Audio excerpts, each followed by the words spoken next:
Postgame show. Terry Ford, our co-host, and Bud. Jay Phillips is in the house. We have nothing to talk about, Jay. I mean, this is a tough day. Yeah, I picked the right day to come back after a couple of days away for therapy, huh? You were cherry picking. You were cherry picking. That's right. Actually, what I did, I'll just admit it. I called Shane and Jeremiah, and I was like, hey, y'all do me a solid. I got to go to Duke for chemo for a couple of days.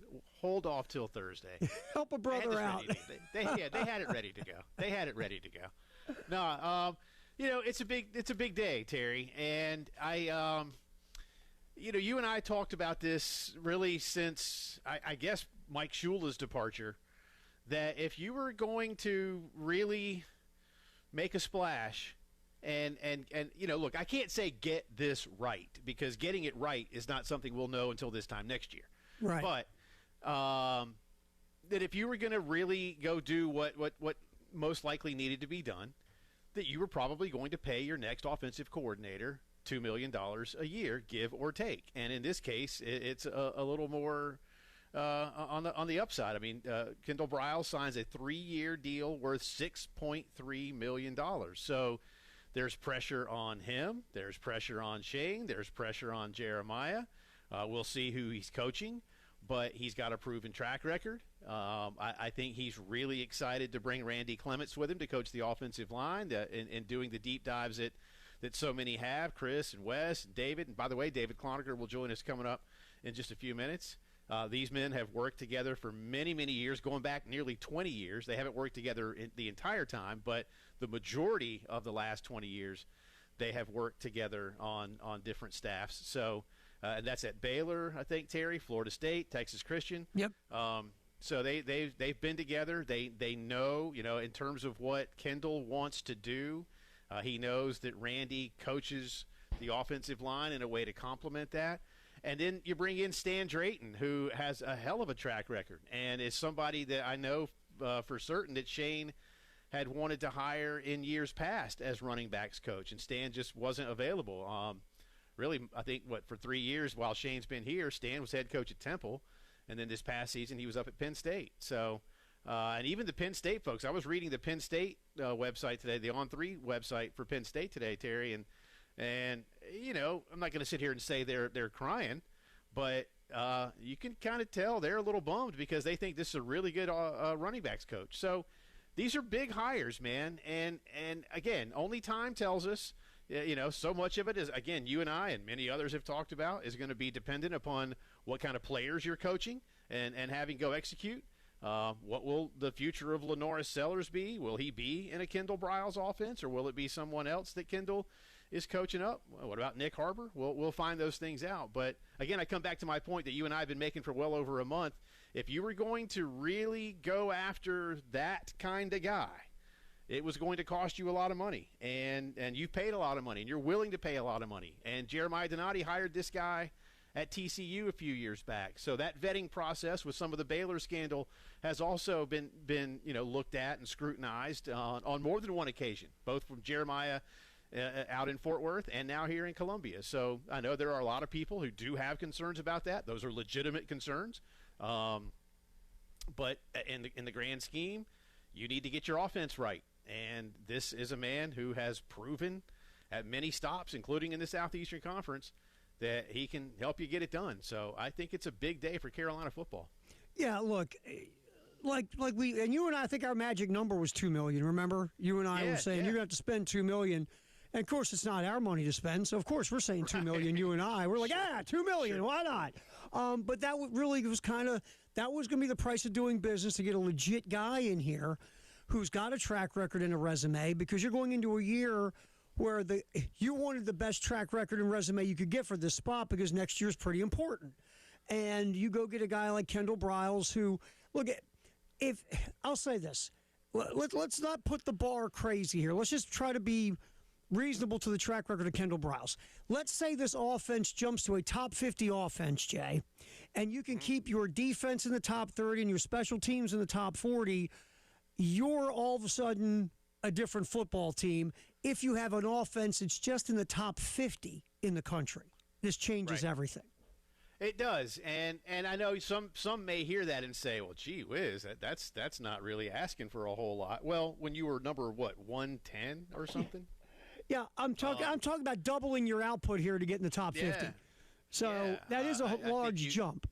Right. When you look at it from a percentage standpoint, I completely agree with you. And there could be reasons to think it could be better than that. And remember, too, sometimes some of those numbers, when you just rank 1 through 138 in the FBS, it's not always going to be some of the big boys that are up near the top. Now, sometimes it is. Look at Indiana. They're way up there in offense and defensive efficiency in this past season. So, you certainly need to see vast improvement, but again, vast improvement. Like we go back to something you and I mentioned when Will Helms in the middle of the season was talking about it. Man, if South Carolina could just have gone from 16th to 12th in the Southeastern Conference, it would have been the difference in nearly 10 points a game.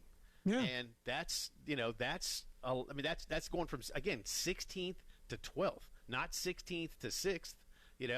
But what would think about it, fans? What would 10 points a game have done for South Carolina this year? I feel like there's at least 2 or 3 more wins in there, and really those things can compound upon themselves. So, again, I think it's a good day for Carolina football. By the way, if you didn't hear, Sean Elliott and Mike Furry will remain on the staff. Obviously, Markel Blackwell has been let go, and at this point, Terry. Clayton White's full staff is intact on the defensive side of the ball. So, look, again, proof in all of this, it will be seen next season. So I can't sit here and say, so don't sweat it. Right. And again, I think a lot depends on who you retain on this roster, looking primarily at 3 big names, Sellers, Harbor, Stewart. We know Cisse and Kilgore are gone. And those are big losses. Those are definitely big losses. But they were going to go at some point anyway. And if they're ready to go, it's time to go. Yeah, I felt like Cisse was a no-brainer because he could be a first-round pick. We're talking about like mid to late first round, or absolutely in the second round. So that guy was a no-brainer. And Kilgore, look, he was a first-round possibility coming into the season. And he was hurt all year, dinged up. He just did not have as good a year this year as he did last year. But even with that being said, Jay, the ability and the skill set is there with Kilgore.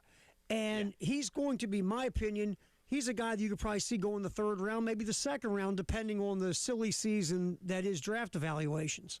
Certainly feels like a day 2 guy at worst, right? At worst. That's what I feel because like. Because I think, and you and I were talking off air, he can – he gets in with the right agency, and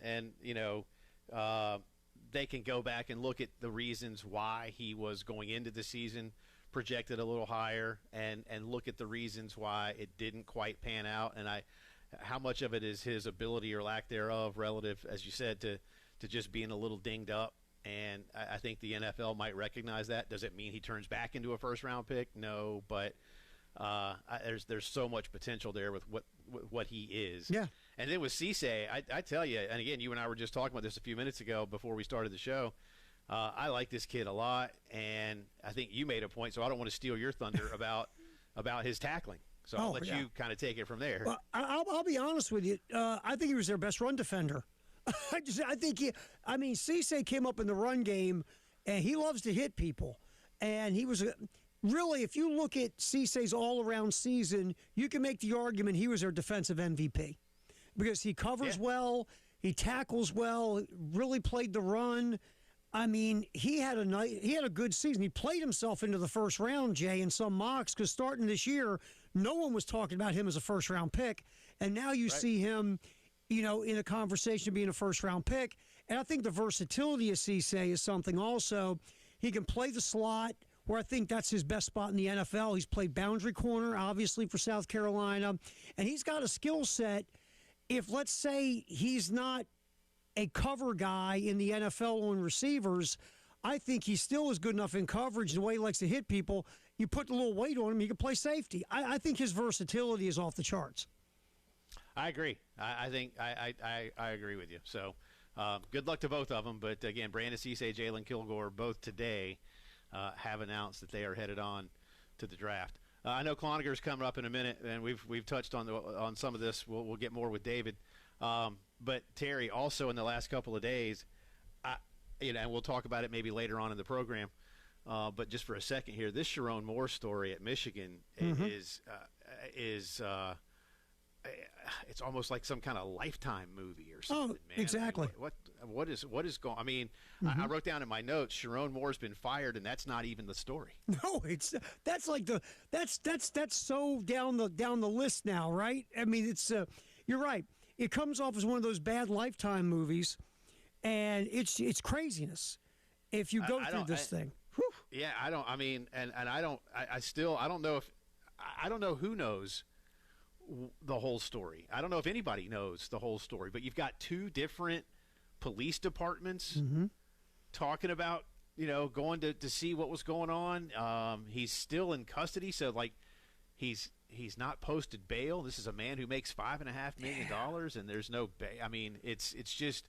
I mean, do they think he's a flight risk? I kind of think the reason that they're still holding him is I don't know. I'm just but it's just usually you're somebody like that. You're the Michigan head football coach, and something like this happens. They'll bring you in for a minute, but then more than likely, well, all right, you're released on your own recognizance, kind of a thing, right? Yeah. So I don't know what's going on. I'm not a cop. I'm not a lawyer. I'm not anything like that. But it's surreal to see, and then on top of it, and I hope this doesn't come across as too much of a judgment, but of all people, Adam Schefter today, who is a very well-known Michigan alum and fan, basically claimed that this might be happening because people were out to get Sharon Moore. Yeah. And I'm like, well, wait a minute. Did they make him have this affair? Yeah, they forced him to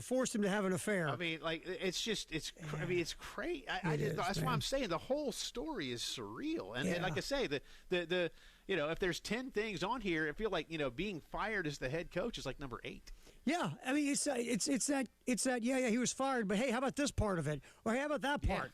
Yeah, oh yeah, Michigan will get a coach. No, who cares? Let's get back to this. It's an insane story. And look, at the end of the day, and we'll get to it later, obviously, but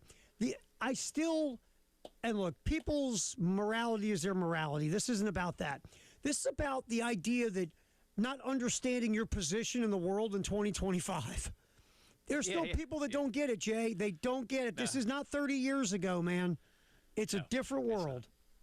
Different world. Well, we probably won't talk about that with David. Maybe we'll talk about some of the Braves moves with David, but maybe more Gamecock stuff. I think that might be where we go with David. Let's do it. Yes. All right. David Cloninger from the Post and Courier coming up next. Jay Phillips is back. Terry Ford, we are running the post-game show on the Game and the Game Network.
CHW Cabinetry.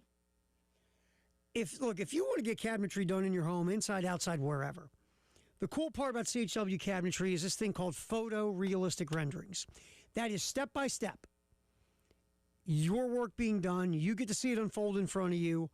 Photorealistic renderings. You see where it's going, what's happening. Are you happy? You're not happy? It's all about you as the customer at CHW Cabinetry, and that's the gold of these photorealistic renderings at CHW Cabinetry. But give them a call and have a conversation. 803-520-6837.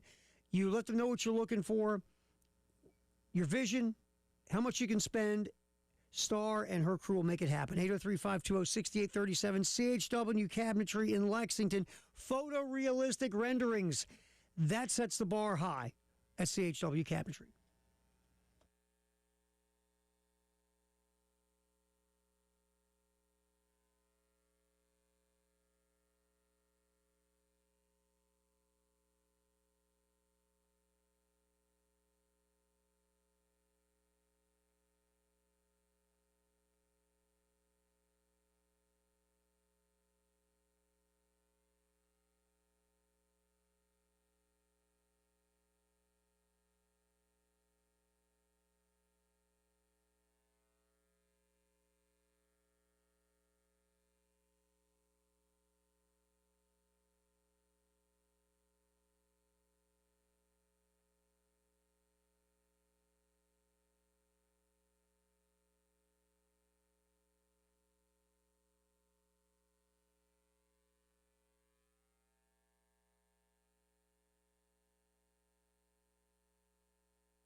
Time to talk with our buddy David Cloninger from the Post and Courier on the Postgame Show. Jay Phillips, Terry Ford.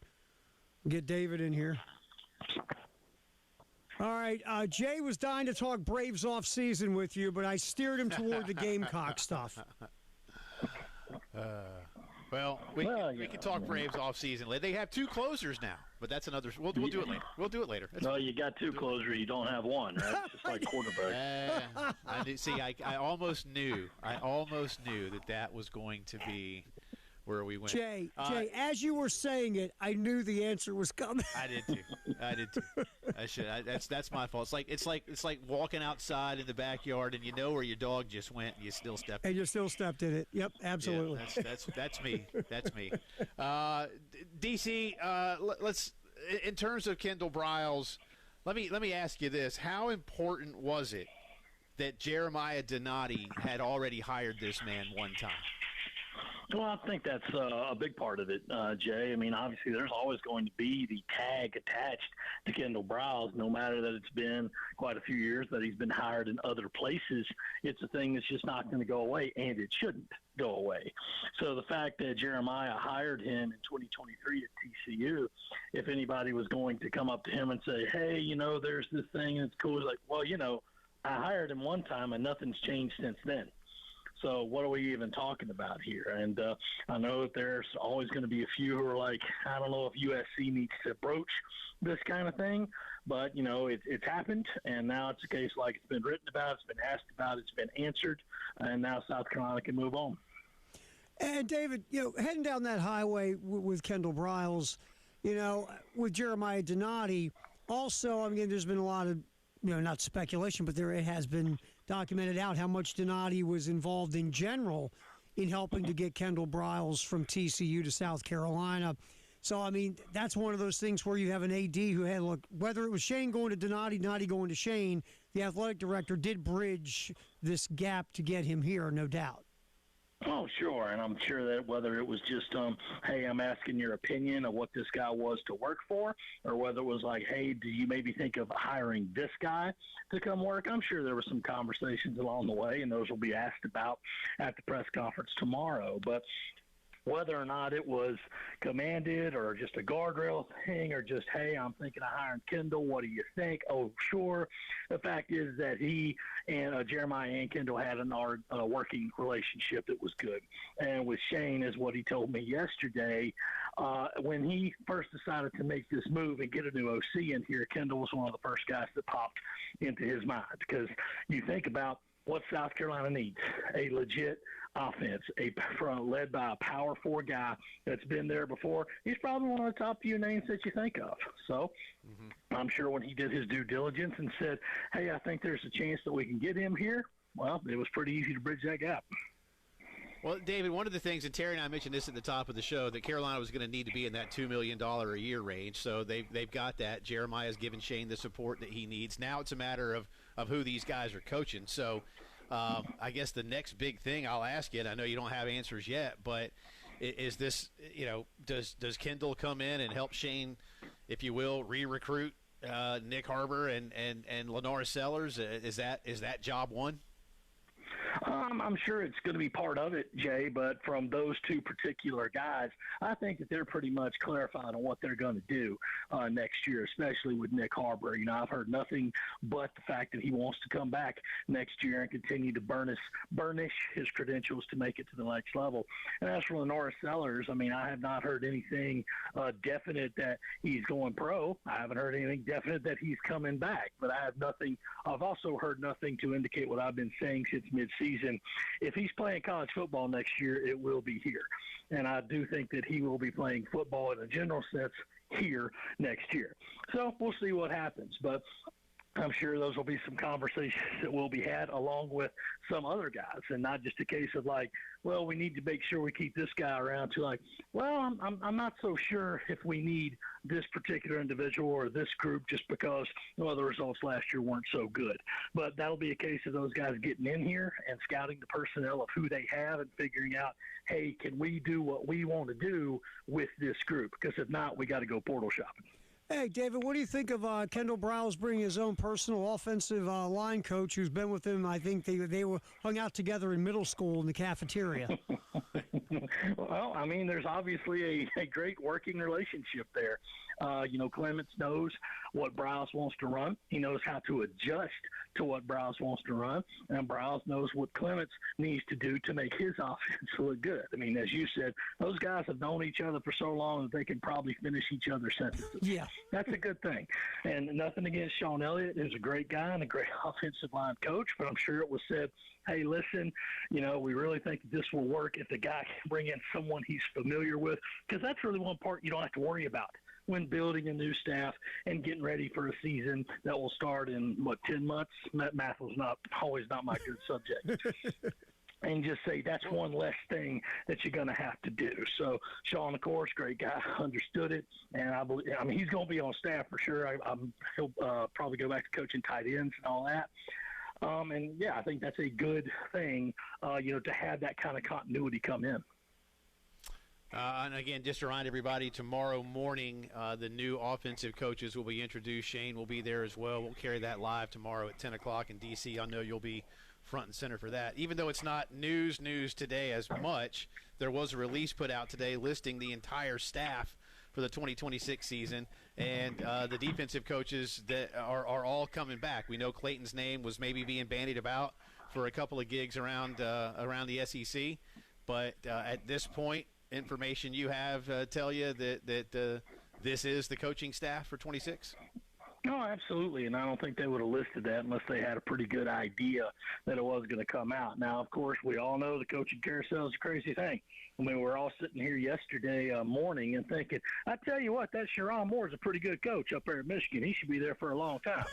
Well, so you never know what's going to happen with something like that, and the first domino falls and something like that. Now, of course, I don't think that any of USC's coaches will be looked at by Michigan, but you also don't know who they're going to hire as a new head coach. So we'll see how it goes, but I do not anticipate anybody else from South Carolina staff leaving. All right, I guess the important question here, because this is like offensive coordinator. Let me add this up here. Satterfield, Dow, Shula, interim with Furry. This is number 5 on your watch in Shane's tenure. How does this work, DC? Do you reach out to the new coordinator? Does Shane make this known that you get the first question in every presser? I mean, how does this thing work out? All that thing's really overblown, man. The whole thing is just that they know I'm going to ask something, and, I just kind of give the microphone person the high sign there. So who knows how that's going to be. But, of course, if everybody's reading what I wrote about today, they might be like, I don't want to talk to that guy. So we'll see how it goes. But not a big deal as long as they'll stand up there and answer, which I am glad to see that not only will they do the formal kind of thing tomorrow, but we'll get them in a gaggle format afterwards, because there are some direct things that I want to ask each one of them, and it's really hard to do that when everybody else has got to get their turn in the group setting. So as long as, the microphone eventually gets around to me, I'll be fine. David, you also mentioned in your piece today, which was I thought everything you touched on was spot on, and I'm not just saying that. I'd have said it if you weren't on the air. But you also mentioned the need to get it right for a lot of reasons financially as well, not only for the benefit of Shane and going into a 6th year, but in how much money South Carolina is now investing in this football program. Get us maybe a little more. I know we don't have a whole lot of time here, but maybe in a minute or so, capsulize exactly why this is so important right now. Well, guys, fans will support a winning product, right? And they're kind of reticent to do that when you're not winning. And especially when you say, hey, we know you've been giving you money for tickets and concessions and parking for all these years, but now we need to give you some more, to give more for NIL. And now we need to give more for stadium renovations. And now we need to give more for revenue sharing. It's just not a bottomless pit like you have out of Texas and Texas A&M and LSU and some of these really, really rich schools. It's nothing against South Carolina's fans or their boosters. It's just a simple fact of economics. You cannot give what you do not have. And it's a lot easier to give when you got a winning football team and you can see the results. I know that there are a lot of fans who got maybe their season renewal forms this year and said, 4-8? I think I'll maybe give the bare minimum just to keep my points up, and then that'll be it. So it's very important to get it right because, again, these guys make a lot of money to get it right. So you just got to go out there and hope that this was the right move. David Cloninger, Post and Curry, always appreciate you, my man. Not a problem, Good guys. stuff. Thanks for having me. We'll talk Braves next time. You can't wait. He's gone. The minute you say let's talk Braves, he hangs up. I know. Well, hey, the Braves are making – although this Mike Yastrzemski move, I'm not sure about that one. Yeah, we'll talk about it. Yeah. Well, first of all, you got to keep him healthy. Just say it. Yeah. He has a tough time staying healthy. You're paying a guy $11 million to hit 233? Yeah, really? Yeah, you are. Really? Anyway. All right, we'll pop back and we'll continue our conversation about what went down today. 3 new coaches of the coaching staff, including new offensive coordinator Kendall Browse. It's a post-game show. He's Jay Phillips. I'm Terry Fort on the game.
Post-game show, Jay Phillips and Terry Ford as we cook this baby up until 6 here on the game.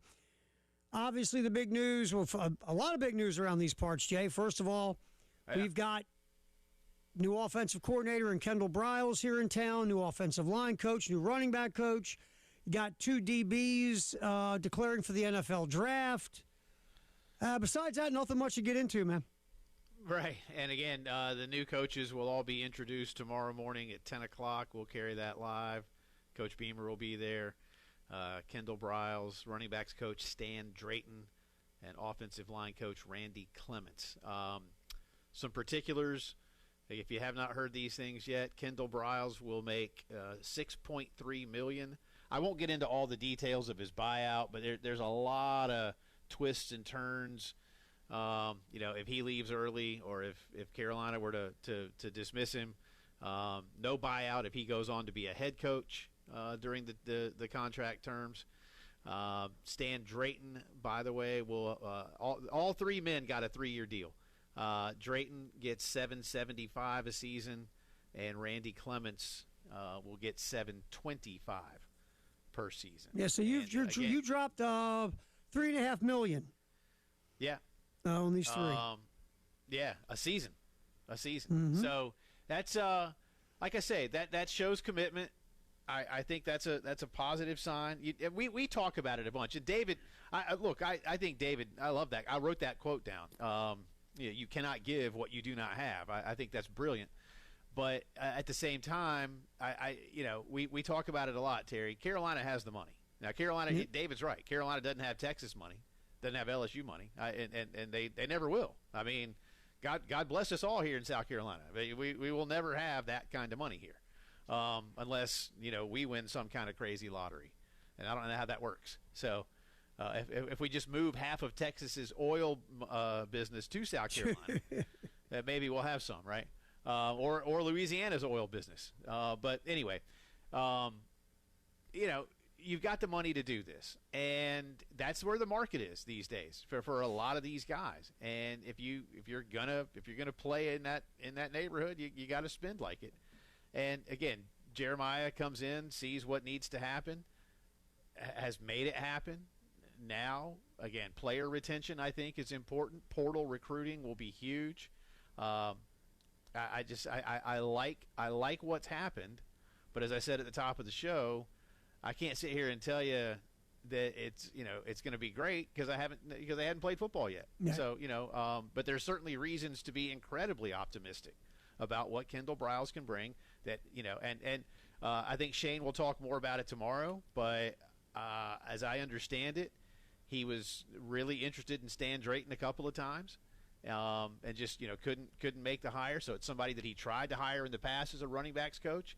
And when you look at some of the things that Stan Drayton has done, again, one of the things I read about him is success it follows him. He gets the most out of his run games every single year. And sadly, this year, South Carolina was basically, if I'm not mistaken, last in the Southeastern Conference at barely over 100 yards a game, where I think Stan Drayton's team this year at Penn State was getting darn near 200 yards a game. So, you do the math. I can do that kind of math. That's more.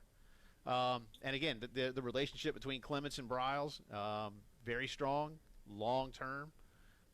So reasons to be optimistic, Terry, no question. But, yeah, I think it's interesting bringing the offensive line coach with you from TCU, someone you've known like forever. Because, again, this is going to be a different offense than we've seen under Shane. There's going to be tempo. And, again, when those tempo offenses, and you've watched college football, ball carrier, receiver, they get tackled, they get up, they run the ball to the official. Official runs the ball, line of scrimmage, center's right there ready to rock and roll. Everything is, this is a different animal.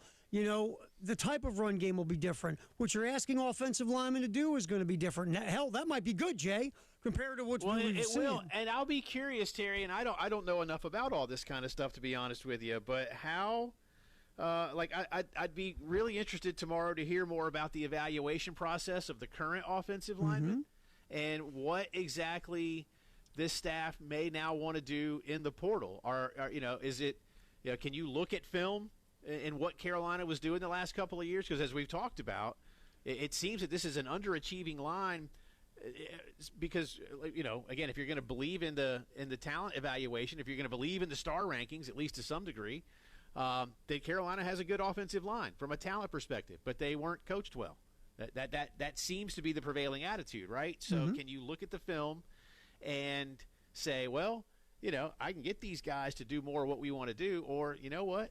They're just not cut out for it. So do you have conversations that are difficult, and do you go into the portal and find guys that are more suited to this? I think that's going to be a real big part of this puzzle here in the next couple of weeks, man, because, again, the portal opens in early January, so they'll have time to come in and look at the film and talk to these kids and see what they can do. But I think that's going to be a real big part of it. And as you and I have talked about a bunch, and everybody that follows football, again, how many times did we say it this year, Terry? I don't care who's calling the plays. If the play blows up within 2 seconds because your line can't block, doesn't matter.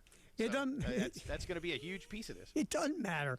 Again, you turn to hand the ball, if the running back looks up and there's 7 guys standing there, look at them and go, okay, which one of us do you want to tackle you? It just doesn't work. And the other thing about this, as we look at everything moving forward, is TCU. Now, all right, you think about it, Kendall Briles at Arkansas. That last year at Arkansas, they were 7th in the nation in rushing. At TCU, the last couple years, it's been a below-average run game. The difference, if you look at it, is at Arkansas you had a dual-threat quarterback in KJ Jefferson. Yep. At TCU, look, Josh Hoover is a very skilled quarterback, but he's not a dual-threat guy. He's a drop-back-and-throw-it guy. So I wonder how much of not having a quarterback that can run or threaten the defense with even the thought of the run affected how Kendall Briles' run game went at TCU. Again, we don't know for sure, but when you take the dual-threat quarterback out of the equation, it felt like that changed the run game at TCU compared to Arkansas. Yeah, it does, and I think that's a legitimate question to ask. And again, comes back around perhaps to what we asked David in terms of Lenoris Sellers. Does Lenoris, David, in David Cloninger opinion, for those who might have missed David on with us just a few minutes ago, if Lenoris is going to play college football next season, David said he has every reason to believe that it will be at South Carolina, not somewhere else. It's more a matter of, again, what Lenoris is hearing from the next level in terms of making that particular decision. But I think, the NIL part of this, again, Carolina will take care of that for all these guys. So, yeah, but there obviously, Terry, that's a dual threat guy. And this year, as we said, we didn't see Lenoris be Lenoris. So, can Kendall, get him back to that if he stays? I think the answer is yes. Yeah, and that's the interesting part, because if you get Lenoris back, this is easy, right? You got a dual threat quarterback, a guy, he doesn't run like KJ Jefferson, but he's built like him, right?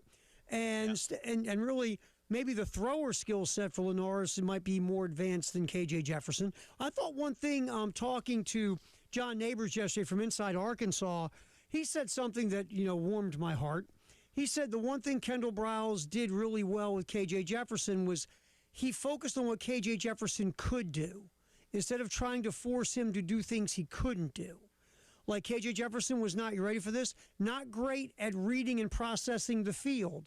So Kendall Briles just said, man, you drop back, you make a read, just be instinctive, play football, use your instincts. Your positive trait is playing instinctive football. We're not going to try to bog you down with thinking, go play instinctive football, and you saw what you got from KJ Jefferson. Just give you a little, that was just kind of what John Neighbors said from inside Arkansas.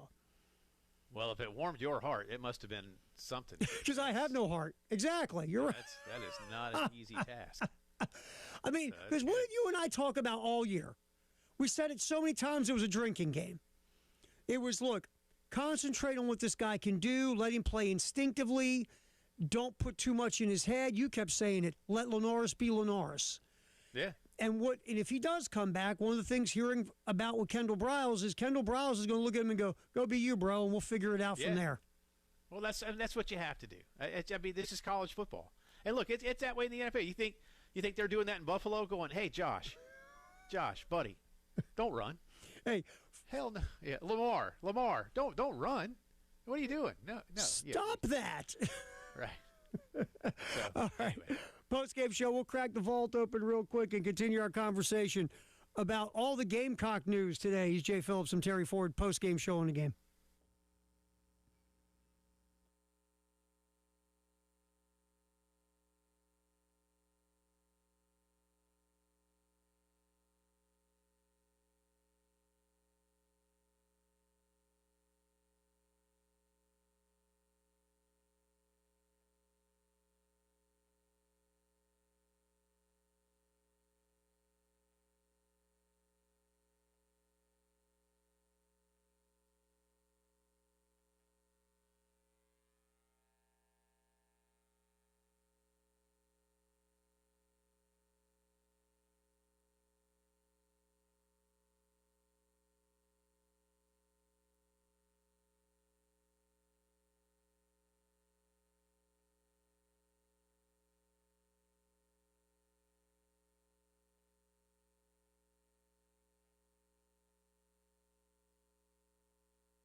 '21 Heisman Memorial Trophy is Bryce Young. There's your vault today. Bryce Young, on this day, won himself the Heisman Trophy. He was pretty good. He was all right. I tell you those last two seasons at Alabama, I think the season after he won the Heisman, he was even better. Remember, all the wide receivers graduated, went to the NFL draft, and they still found a way. I mean, I thought what he did the year after winning the Heisman was even more impressive. And maybe it's starting to happen a little bit more up in Charlotte. Maybe. Yeah, I tell you, he's got a much better head coach that actually wants him around. That helps. And they have added some weapons, and it feels like it is getting better.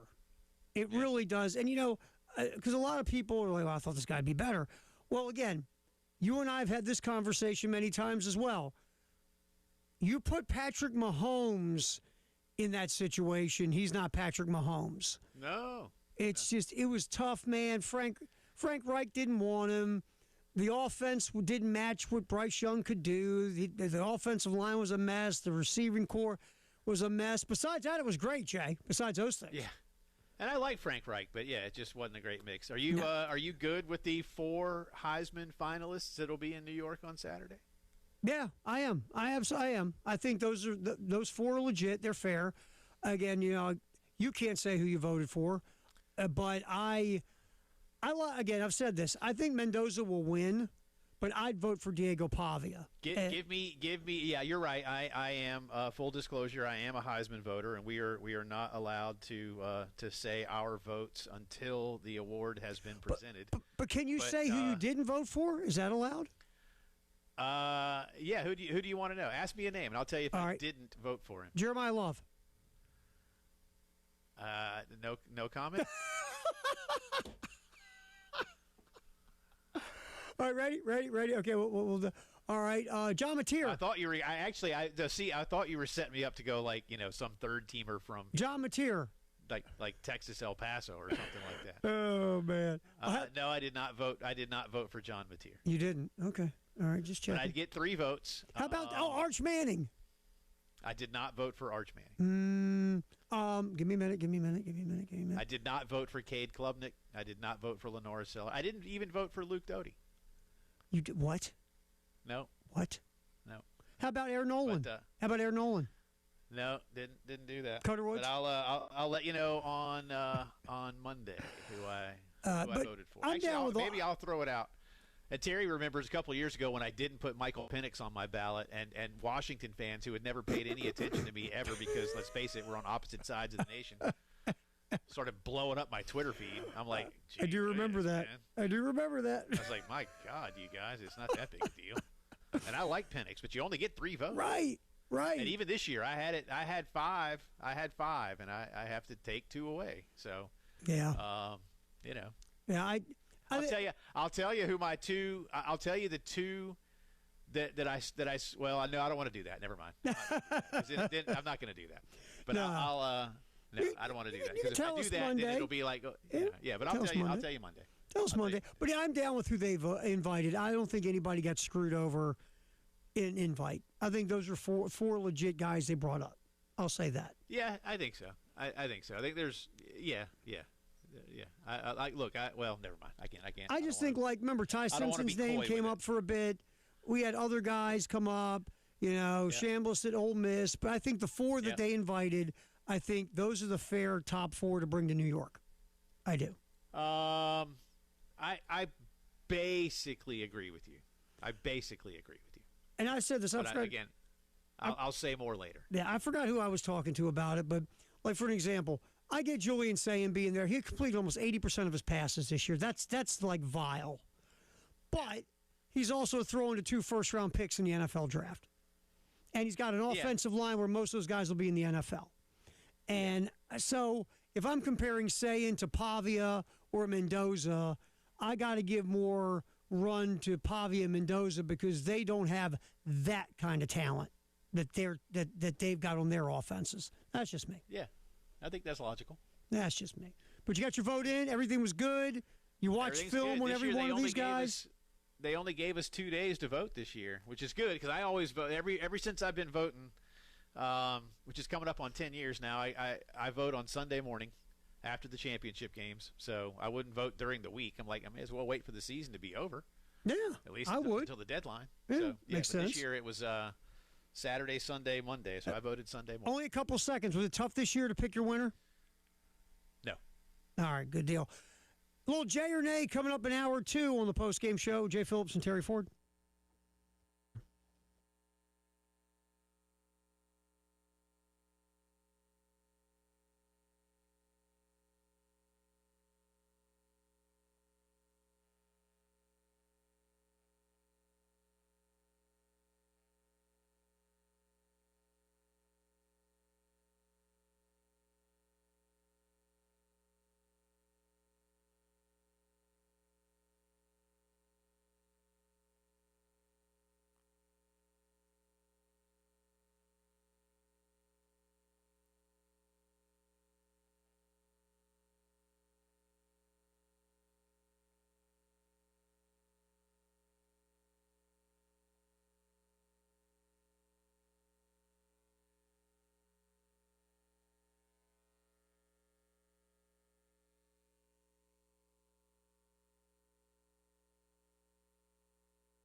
Post-game show, Jay Phillips, Terry Ford here on the game. Get some Jay or Nay here in just a couple minutes.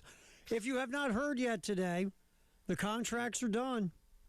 Led by Kendall Browse, new offensive coordinator, $2 million a year in year 1, 2.1 in year 2, 2.2 in year 3. Correct, sir? That's right. Yeah, 6.3 total. Running backs coach Stan Drayton will make $775 a year. And offensive line coach Randy Clements will make $725 a year. All three men get 3-year deals. I think there's some incentives in there. Again, Kendall Briles has a really intricately structured buyout situation on both sides. No buyout should Kendall during this term go on to be a head coach, which I still think is something that's in his future. But for now, again, Terry, proof will be here next year. But good hires for Carolina, and as David mentioned, the vetting process for some of the things that happened at Baylor has already been done once by Jeremiah Donati. So while that is certainly something that matters, and again, in talking to a couple of people, Terry, about this, I know there were a couple of board members at Carolina that had some concerns. I think those are legitimate and fair concerns, but again, as Jeremiah said, nothing has changed from the time he hired Kendall out in Fort Worth to now. So again, while it's always part of the story, the bigger part of the story is that Kendall's been successful, since then, and has been at Arkansas, Florida State, Texas Christian. So now South Carolina. He was with Lane Kiffin for a couple of years at FAU. I like this from the standpoint that he brings what he learned for a long time at Baylor. Couple that with some of the things that Lane Kiffin likes to do, and then he's taken that and continued to evolve. I think it's a really, really strong hire. I think it says a lot about South Carolina football and South Carolina athletics, because like you and I said earlier today, and we talked about it all during the season, once Mike Shula was done, that you were looking at somebody, and there's a few that could fit the bill, but you were looking to pay somebody around $2 million if you really wanted to go get that guy. And let's face it, Kendall Briles fits the description of that guy. Mm-hmm. And that he can bring Randy Clements with him as his O-line coach, I think is a big deal. Again, as we've talked about a bunch, Stan Drayton is a very successful running backs coach and a lot of big stops in his career, including a couple of stints in the NFL with the Packers and the Bears, in addition to Texas with Bijan Robinson, at Penn State last season with a couple of good backs. I could go on and on, but he's been doing it for a long time. These are strong hires. Sean Elliott will remain, which I think is great, not only for just recruiting purposes, but Sean knows this school, loves this school, grew up 25 minutes away. Mike Furry is going to hang around. I think we like what he's about. So, you feel good about where this staff is. The defensive staff remains intact, and we know what they've been doing. Joe D will be back with special teams. So, he and Shane can continue to work with those guys, Terry. As you pointed out a bunch, man, you had top 40 offense, or excuse me, you had top 40 defense and special teams, but you had an offense that ranked below 100, and get that up into the 50s like you talked about, man, and you've got yourself something. And I'm not saying that you're shooting for a goal of being in the 50s. You want to shoot higher, and they will. But even if you did that, think of the vast improvement that you could see. Yeah, absolutely. I'm wondering too, the first time the look on Kendall Briles' face, the first time Sean Elliott headbutts him. We'll see. Who the hell's this guy? What's up with that, dude? I just went to the cafeteria to get some fruit. But I'm glad Sean's going to hang around. I really do. I mean, Sean, was such an integral part of the successes under Steve Spurrier. And we know Sean's want to and attitude. Again, he's a great recruiter. He's a great locker room presence and practice field presence and game day presence. There's a lot to like about what Sean brings to Carolina football. Yeah, there's a lot of positives in keeping Elliott and Furry. And Mike Furry. I think Mike Furry brings a lot of innovation to what he wants to do. And now in work, and let's face it, we talked a lot.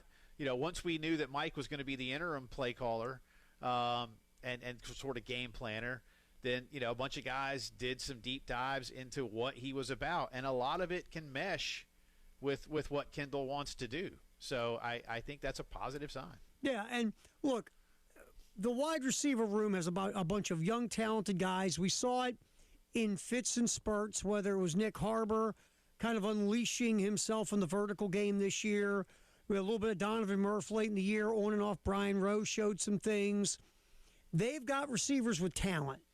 And maybe with a new offense and a new system and scheme, and, when Kendall Browse wants to look to, use space, force matchup advantages, all these things we hear about that we've seen Kendall Browse do, who knows how much this could unleash for his receivers as well. Right. And I think you make a good point about the youth. Now let's see them take next steps in spring, and maybe be more confident in their own ability. But it's going to be different. That's the thing. I mean, we're gonna you're making wholesale change. Let's not And I think you made a good point earlier. I know we've talked about it a bunch.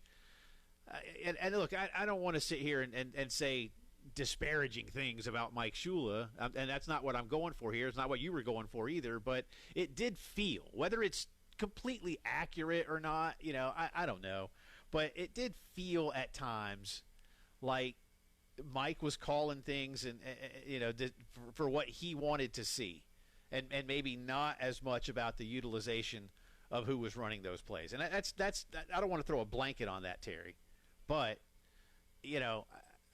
I think you mentioned earlier, what Kendall, you talked to a guy who covered him at Arkansas, and just, again, utilize your talent. Again, I thought, and look, Dowell Loggins worked with Kendall at Arkansas, and we saw Dowell bringing those elements, right? And hey, who do we have here? Let's do that. I just think there needs to be more of that, especially in college. In the NFL, you're going to get guys that fit the system a little bit more. There's a lot more selectivity that you can utilize in the NFL. In college, there is too, because you can go recruit them. But it's college. They're not as polished, and sometimes, again, just like Lenoris, hey kid, go do what you do. And it felt like last year there just wasn't enough of that for whatever reasons, Terry. For whatever reasons, and like I say, I'm not going to blame Mike Shula for all of it. And I know Lenoris wants to develop more for the next level, but I wanted to see 2024 Lenoris a lot more than I ever did. Yeah, we didn't see a lot of that guy last year, and there's a multitude of reasons. Maybe I'm being selfish. Sure. I don't know. Maybe I'm being selfish. Yeah, look at you, thinking about you again. You thinking about you again. But I'm gonna go out on a limb and say I'm not alone. and the other piece of news today, Brandon Cisse and Jalen Kilgore both announced that they are going to go to the NFL draft. Yeah. And, we brought it up in the opening riff of the show, Cisse getting a lot of love in the late first round. And so I figure, to me, Cisse will go no later than the second round of the draft. Kilgore was a guy looked at coming into the year that could be a first-round pick. Had a rough year, was kind of nicked up at times, didn't play as well as last year. But the skill set is there to play in the NFL. And like I said, I could see Kilgore go third round, could even get himself in the second round maybe as teams kind of dig into him and look at him a little bit closer. But two guys who are going to get a huge opportunity to play in the league have announced they're going to take off for the NFL draft. Yeah, and good for them. I know there's some fans that would love, you always want to see your players come back if they have eligibility. But, again, I think both these guys are ready for the next level. I think they're, look, sometimes you just want to go, and I don't have a problem with that. If it's your turn, go. I think a lot of people will look around and say, well, if you're not going to be a first-round pick and you have a year left, why wouldn't you stay? And that's a legitimate question to ask. But, in the case of Jalen Kilgore, again, he already received a first-round grade, or at least first-round projections. I don't want to say he's received a first-round grade, but a first-round projection. Again, Terry, work with the right people in the offseason in terms of your representation and your training. And you may be able to show NFL people that, hey, that first round stuff from last summer, I'm still that guy. I just didn't, it didn't quite all work for me. And then with Cisse, yeah, I think he's gonna be a first round pick, if only because, you see the kind of season he had on a good defense. Not a great record, but a good defense. And I love the point you made about what he can do in the run game. You and I were talking about his versatility. I think he's a good kid. He's got great spirit about him. I think NFL teams are going to fall in love with Brandon Cisse, and I think they're going to want to get him. So I can see him on day one, and maybe moving up. Again, same thing, good representation, good training, and go have a good combine, go have good workouts and meetings, and I think you're on your way. But, good luck to both of them, man. When you're ready to go, you're ready to go, and that's what it's all about. Oh, time. Little Jay or nay? All right. There's an opening at Michigan, Jay. I don't know if you know this or not. What a story. It's craziness. Again, like I said, man, Sharon Moore fired, and that's not the story. I know. It's not even, people don't even want to talk about that part of the story. It's not even the story. That's the craziest part of this whole thing. It's gotten so TMZ, it's insane. Wait a minute. Wait. We got to do this the right way. That's here. a nice way to put it, by the way. Yeah, thank you. I appreciate that. Yeah, there we go. A little game show theme in here. All right. I missed my game show. Jay or nay, the following folks, they will be the head coach in Michigan. Jay or nay, Brian Kelly will be the next head coach in Michigan. Ugh, nay. You sound like me eating sauerkraut. Jay or nay, Kalen DeBoer will be the next head coach in Michigan. All right, look, viable candidate, Jay. Will he be the coach? Nay. Jay or nay. Keep an eye on that. I actually heard some smoke on this today, even. It's kind of interesting. Matt Campbell will not sign his contract with Penn State, but become the new head coach at Michigan.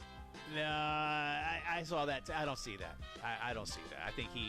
I think he's at the right place. Of the two, I actually think that a guy like Matt Campbell's at the right place. I'd say nay. Jay or nay? Jed Fish, who seems to be rumored with every job in America, will be the new head coach in Michigan. I could see that one. Can you? He's a real coaching nomad. He doesn't stay anywhere for long. Now you go to Michigan, you can't stay 2 years at Michigan. Right. Well, unless you have an affair and anyway. Yeah. Anyway. I guess I should clarify that statement. In a general sense, you can't stay 2 years at Michigan. But that I could see that. I could see that. And now that you're moving within the Big Ten, it makes it a little more palatable maybe for Michigan folk. I don't know. Jay or nay, interim head coach Biff Poggi will be the head coach in Michigan. That's a hard nay. Fun character, but nay. Mm-hmm. And Jay or nay? I mean, can you imagine him going in front of the board with no sleeves and his no sleeves? Dude's popping a cigar, holding a drink. I mean, this is the University of Michigan, after all. They're not going to. What the hell? Looks like he just came off a Cops episode. Yeah, exactly. Or Jersey Shore. Or Cops. I'll give you that. I'll give you Cops. All right, and finally, Jay or nay, the great Connor Stallions will be the head coach in Michigan. Yeah, that's going to be. Hey, he wrote a manifesto, man. Doesn't he have? Does he have a show cause? Yeah, he does. I believe he has a show cause. Yeah. Well, ready. I got one for you. Jay or nay, Connor Stallions thinks Connor Stallions will be the next head coach of Michigan. Well, he certainly wants it. He'll call somebody. For real, he'll call somebody. I know he will. Hey, you think they would just? You think they'd just listen? I just want to talk to him. Like, don't you think they'd let? No, Connor. But yeah, just get me a meeting. No, Connor. I know if I get in front of them, they'll hire me. I know. I'm telling you, I'll bring the manifesto. It'll be no, Connor. It'll be like a 10-year-old at the toy store. It's so funny. There's your Jay or nay, sir. Yep. There you go. Right. I mean, honestly, who do you think if you were going to set the Vegas odds, who would you put there as a top guy? You know who's interesting is Matt Patricia. Seems to be maybe. Yeah, it is. I mean, I wouldn't hire him because I thought he was terrible in Detroit, but this Ohio State thing has rehabbed him, dude. Yeah, maybe in college, but that'd be a weird move, though. Would be. I don't. It's just. Well, but remember, Bo Schembechler went from Ohio State to Michigan. Yeah. I mean, it can happen. It can happen. I got a hunch Jed Fish maybe that is the one they could settle in on, you know? Yeah, it feels, I think they're going to swing for some big fish that they're not going to get, but they might end up getting a guy who could end up being the best guy overall. And we see it happen all the time, right? We do. Agreed. And Jed Fish could be the best guy. So, yep. All right, my man, get some rest. Loved hanging out with you today. We've missed you. Yeah, I appreciate everybody's support, yours especially, sir. Thank you, and we'll be back tomorrow. All right, go take a rest, heal up, rest up, and we'll talk to you tomorrow, my man. Thanks, man. All right, post-game show, we'll move forward. Swing back here to this Sharon Moore story because it's crazy here on the post-game show in the game.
All right, so this Sharon Moore thing.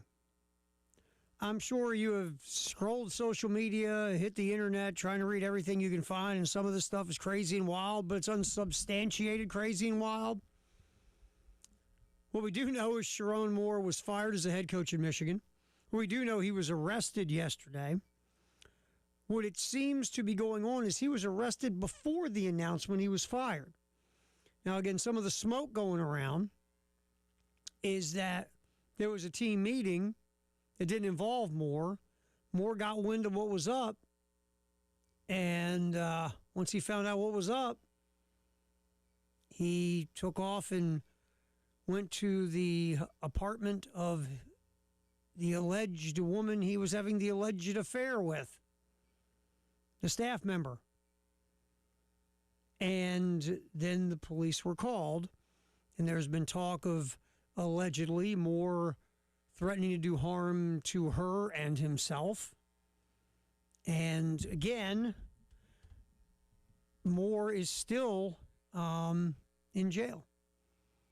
He will be, by the way, arraigned on Friday.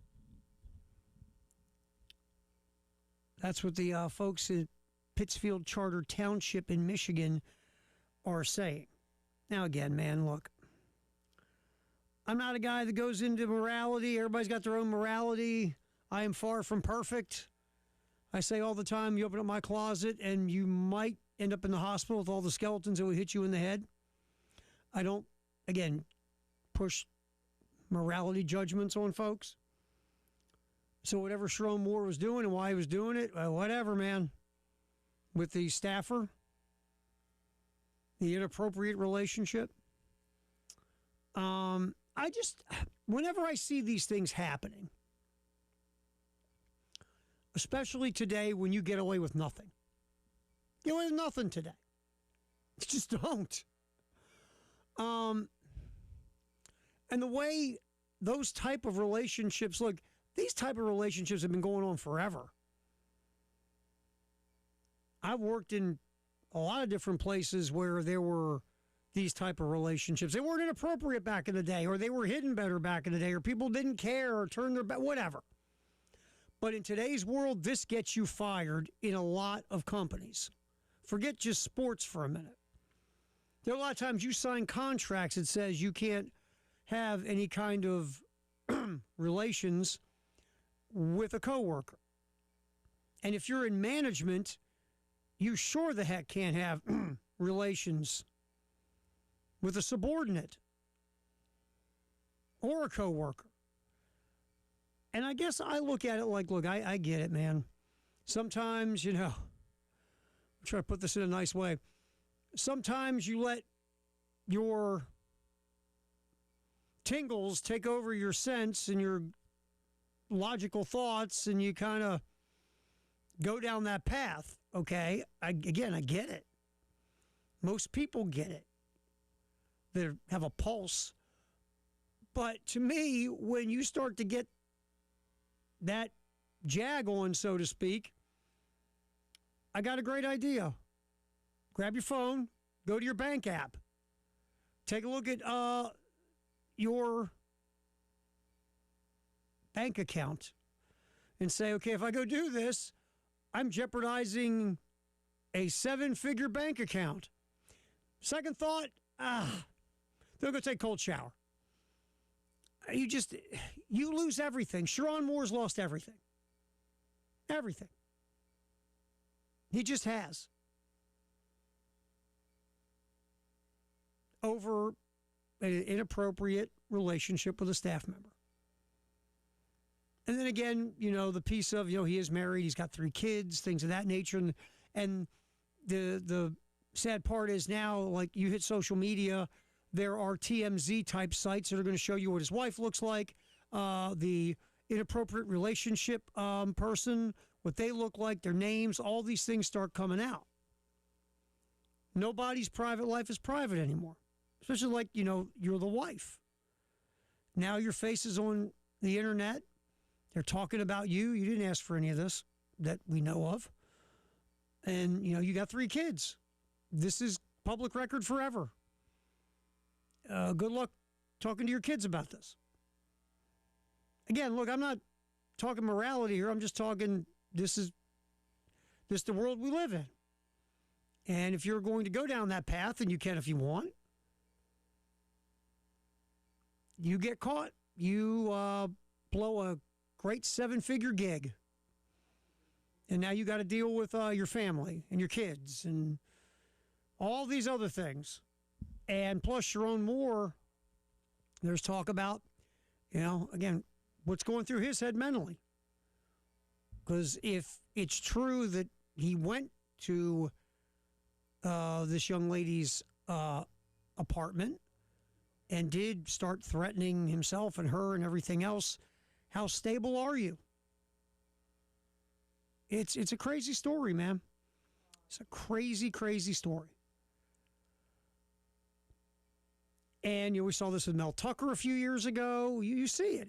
It happens. Todd Golden had something going on in Florida. All of a sudden, when he started winning a lot of games, that went away. Interesting how that happened. But it never ceases to amaze me. And this is just me. And you always got to balance, okay, if I go do this thing that I probably shouldn't do, but I really, really want to do it, once I'm done doing this thing I really want to do that I probably shouldn't do, what's the fallout? Because in today's world, you get caught doing everything. Very rarely do you get away with anything anymore. And if you do get caught, what's the ramifications of this thing you really, really, really wanted to do bad? But it just continues to happen. And every time I do, I shake my head. It's like, wow. So we'll see what happens. Obviously, Sharon Moore is not the head coach at Michigan anymore. Probably never be a head coach again on the collegiate level after all this. So who knows? And that might not even matter in the bigger picture of everything that's going on here once we learn and hear and find out more. That might be, who cares? There might be a lot more going on here. But anyway, that's the latest. Again, Sharon Moore will be arraigned tomorrow, according to the folks in the Pittsfield Charter Township Police Department. All right, we're going to get you some sound coming back. Stephen Johnson from the Fort Worth Telegram jumped on yesterday, I believe during the Gamecock Central Takeover Hour, and talked about the new offensive coordinator at South Carolina, Kendall Briles. We'll get to that next. Here's some sound from Stephen Johnson. That is next here on the postgame show. Terry Ford, glad you could be hanging around. We go till 6 on the game.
Time to check the traffic real quick here on the postgame show.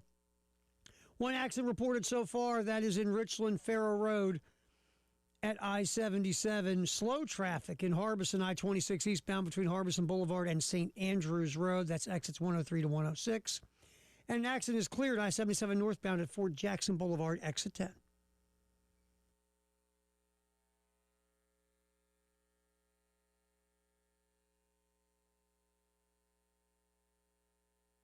Come back, let you hear from Stephen Johnson from the Fort Worth Telegram what Stephen thinks of the hiring of Kendall Briles by the Gamecocks.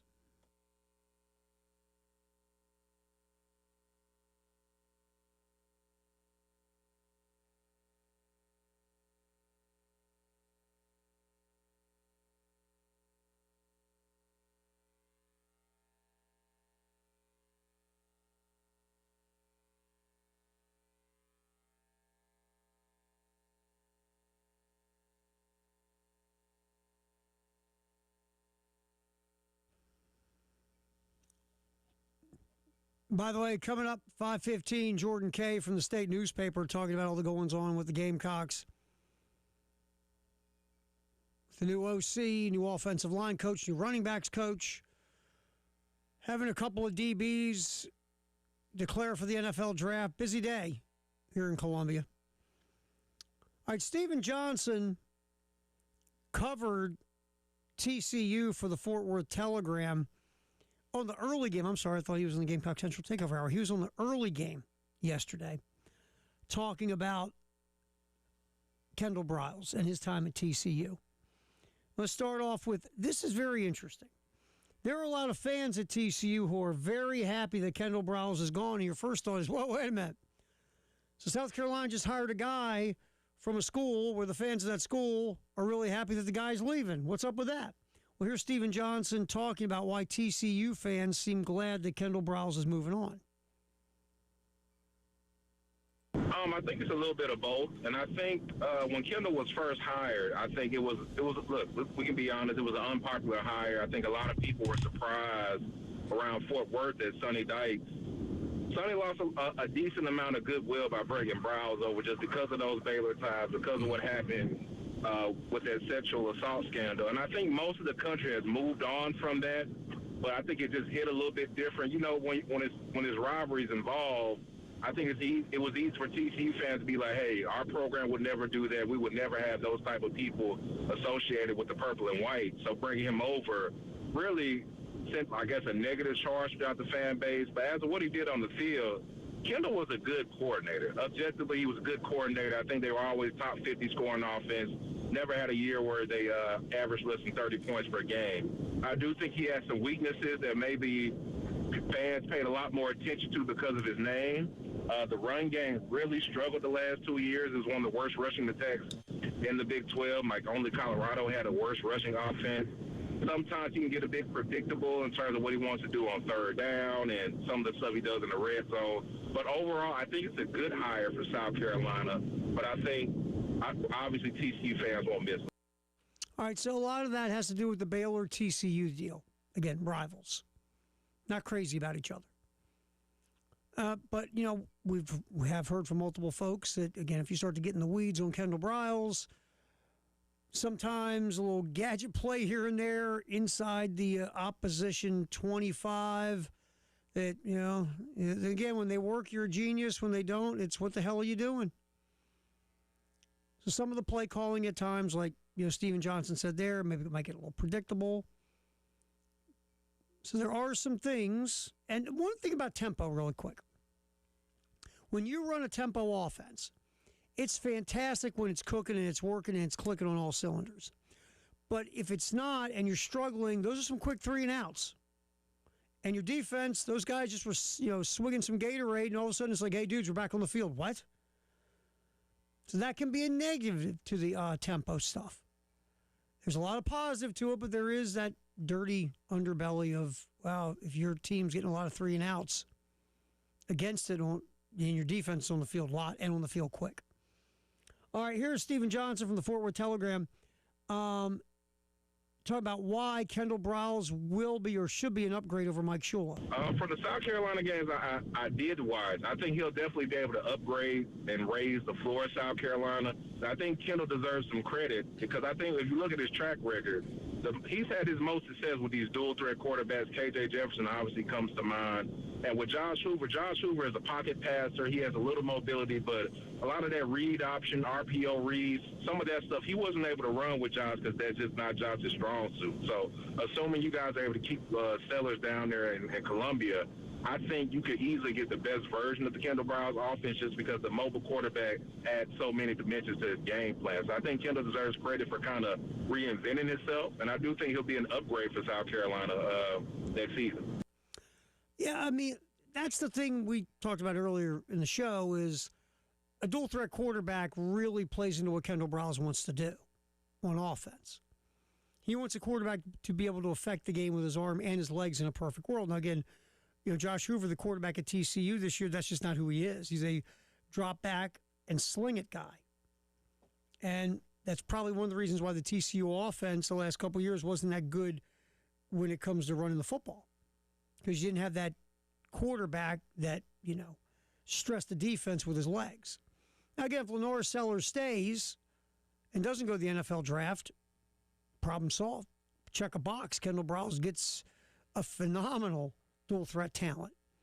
But if Lenoris leaves, I still believe that South Carolina would go portal shopping for a quarterback. Because, again, Shane Beamer doesn't want to put a year this important into the hands of a Cutter Woods or an Aaron Nolan. I totally understand that. It doesn't matter if those guys have a lot of potential, a lot of upside, tons of ability. You're coming off a 4-8, man. You just are. So I think if Lenoris leaves, South Carolina would hit the portal. That's just, again, I could be totally wrong, but that's my first thought.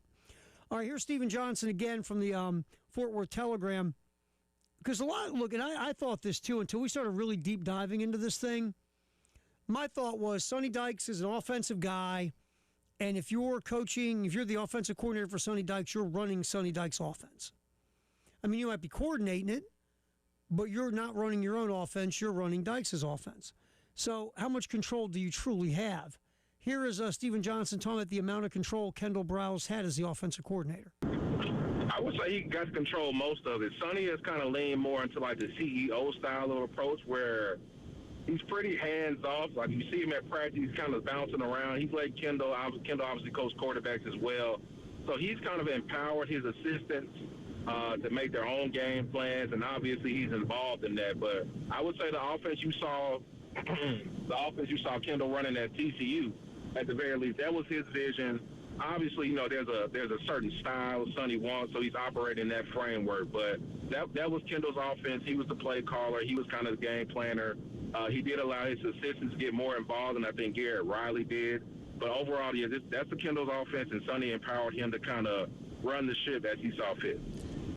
So Kendall Briles had more control at TCU than I thought, to be quite honest, which is a good thing. It's not a bad thing at all. And the TCU offense, again, these last couple years, they had trouble running the ball. They did throw it, and Hoover had turnovers last year, especially last half of the season.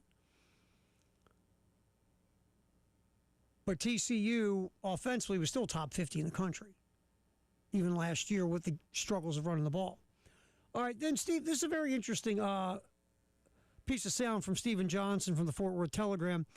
Why would Kendall Briles leave TCU to come to South Carolina? I think I can pretty say confidently, I think it was maybe quality of life, because I think even Kendall understood that, look, man, unless TCU was winning Big 12 titles and they were, I guess, averaging a top 15, top 10 offense, I don't know if he would have ever been truly accepted at TCU. And, he's got young kids, he's got a wife, and all. They hear the noise. They're on Twitter.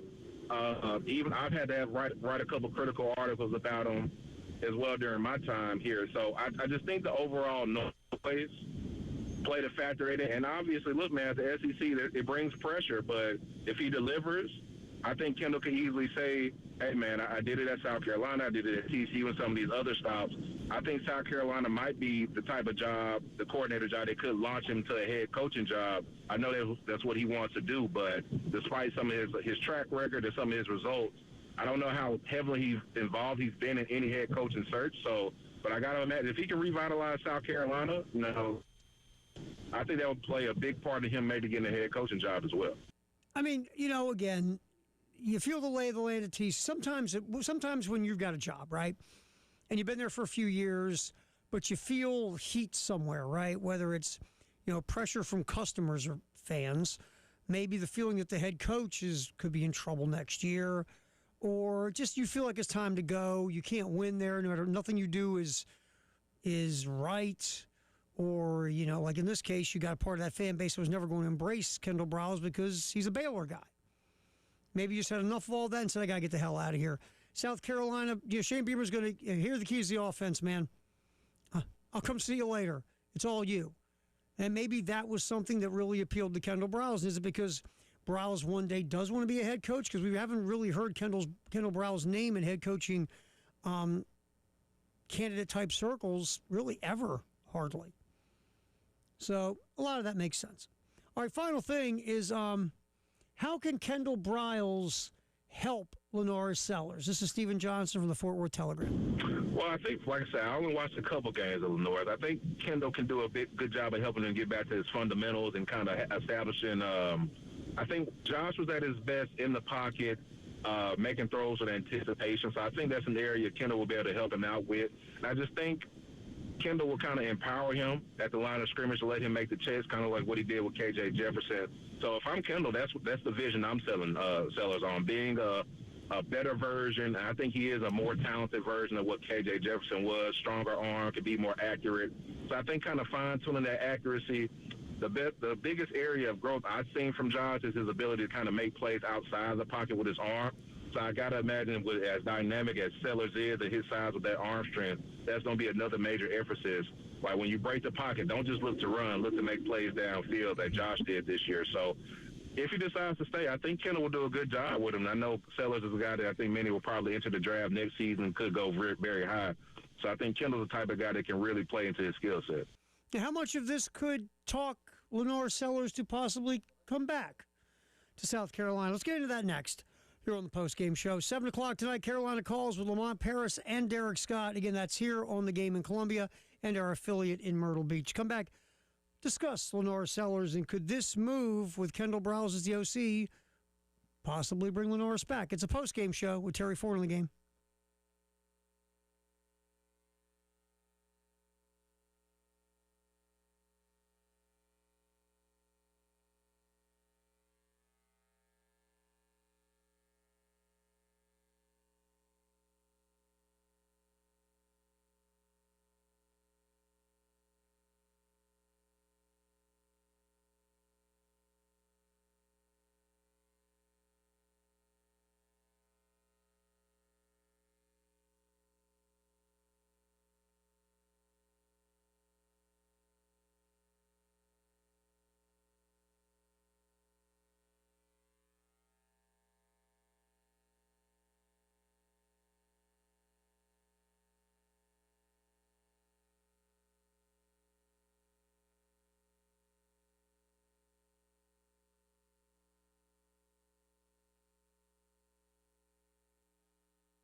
All right, coming up this weekend, we got hoops. The men go at it with Citadel Saturday night, 6:30 pregame, 7 o'clock tip with Derek Scott, Lamont Paris, his crew taking the court. Derek Scott on the call with Judge Manning. Sunday, the women will host Penn State at CLA, 3:30 pregame, 4 o'clock tip. And, of course, we have Carolina calls tonight with Coach Paris and Derek Scott at 7 o'clock. After that, Thursday night football here on the game. All right, so we were talking about this in the last segment. Stephen Johnson from the Fort Worth Telegram was talking about how the new offensive coordinator, Kendall Briles, could help Lenore Sellers. And we talked to John Neighbors yesterday from inside Arkansas, and John was discussing how Kendall Briles kind of unlocked K.J. Jefferson by staying with what K.J. Jefferson does well, kind of building the offense around that, and not trying to have K.J. Jefferson do things he struggles with or is trying to improve on or learning. Now, last year with Lenore Sellers, it felt like some of that was going on where it's like, okay, you got to do progressions. You got to sit in the pocket. You got to read the field. And it just felt like Sellers was not comfortable all year. From what we're being told about Kendall Briles, he's going to say, okay, Lenore, what do you do well, man? Just go play football. Go be instinctive. Drop back. Here's what we're doing. Here's the play. Here's the reads. Here's this or that. But you just go be you, man. I want you to go play free and easy. Now, could that be something that Lenore Sellers goes, I like that idea. Maybe I'll come back, have a great year, rebuild my draft stock to make me a surefire top 15, top 10 pick? Might be a way to go. Get NIL money. Let's give it a whirl. Could that scenario happen? Sure it could. I've said this over and over. I think all this hinges on what Lenore Sellers hears from the NFL. If Lenoris doesn't hear that he's a surefire first-round pick, or he's a borderline first-round pick, or he doesn't get, intel from a handful of teams to say they're definitely going to take him in the first round, Lenoris Sellers could definitely come back to South Carolina and try to rebuild his draft stock or improve his draft position to where it was coming into this year, where a lot of people looked at Sellers as a easy top 10 pick. And I keep saying, I feel like Sellers will go to the draft. Unless, of course, he gets told he's not going to be, or the chances aren't great he'll be in the first-round guy. Then I think he comes back to try to rebuild his draft capital and draft stock. So we'll see, but this offense would be very Lenore Sellers friendly. Absolutely it would be. Kendall Briles would build it around Sellers' skill set and tell him, man, just go be instinctive, go do you. Very simple. So that could be a huge positive to Sellers, especially, again, if he doesn't get the intel from the NFL that, he's hoping he would get. I mean, this team has talent at wide receiver. I like the two young running backs, Fuller and Howe. Offensive line-wise, obviously this thing's got to get figured out because if the offensive line stinks, nothing else matters. Randy Clements coming in as the offensive line coach who's been with Kendall Briles for years, knows what Briles needs regarding the offensive line and the style of offense Briles is going to set up. That's a good thing. But you got to get the guys. Either the guys are already here or you got to go get them. I've been a huge Josiah Thompson fan ever since Thompson showed up on campus, but Josiah Thompson went backwards last year. He has got a ton of ability and talent to play left tackle at a high level. It's not working. Again, could it be the coaching and teaching? Could it be the system of offense? I don't know. It's something,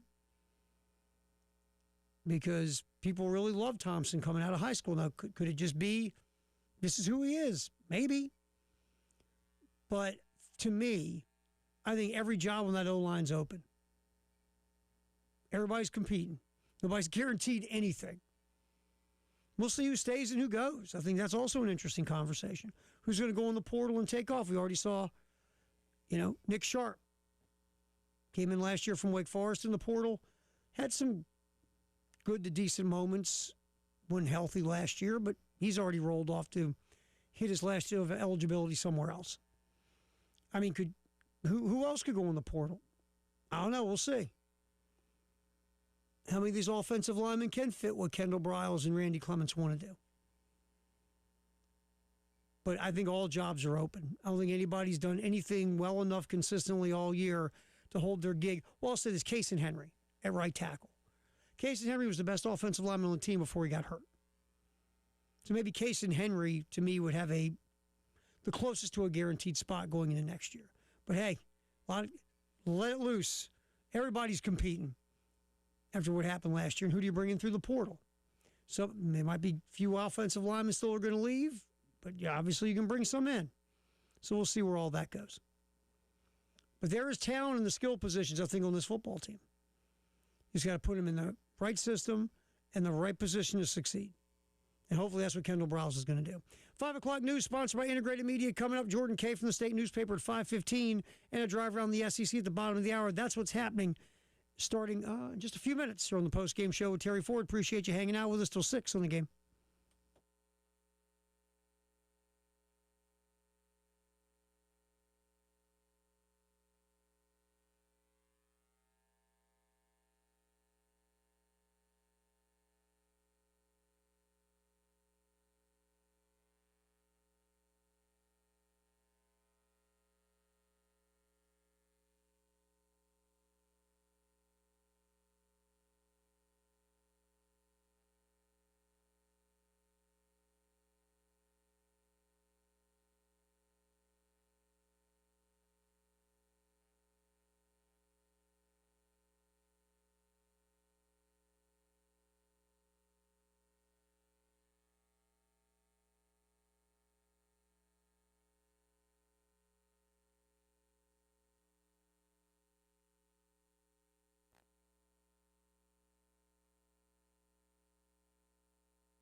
Quick check on the traffic. Got some stop and go action. I-77 northbound between Garner's Ferry Road, that's exit 9, and Decker Boulevard at exit 13. Few accidents. First of all, in Richland, Farrow Road at I-77. In Columbia, I-20 westbound between Farrow Road, exit 72, and Monticello Road, exit 68. In Lexington, I-26 eastbound between Piney Grove Road, exit 104, and I-20 exit 107B. Accident has been cleared. I-77 northbound at Fort Jackson Boulevard, exit 10. Coming up, we'll check out the 5 o'clock news, sponsored by Integrated Media. Also in the 5 o'clock hour, Jordan Kay from the state newspaper will jump in with us and talk a big day for Carolina football. That's all coming up on the postgame show.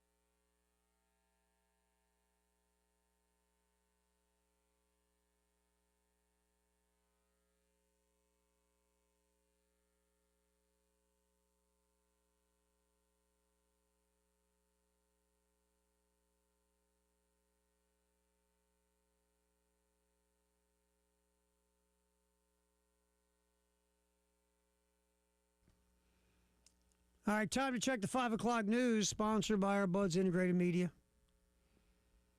Start off with the Carolina news of the day. There's plenty of it.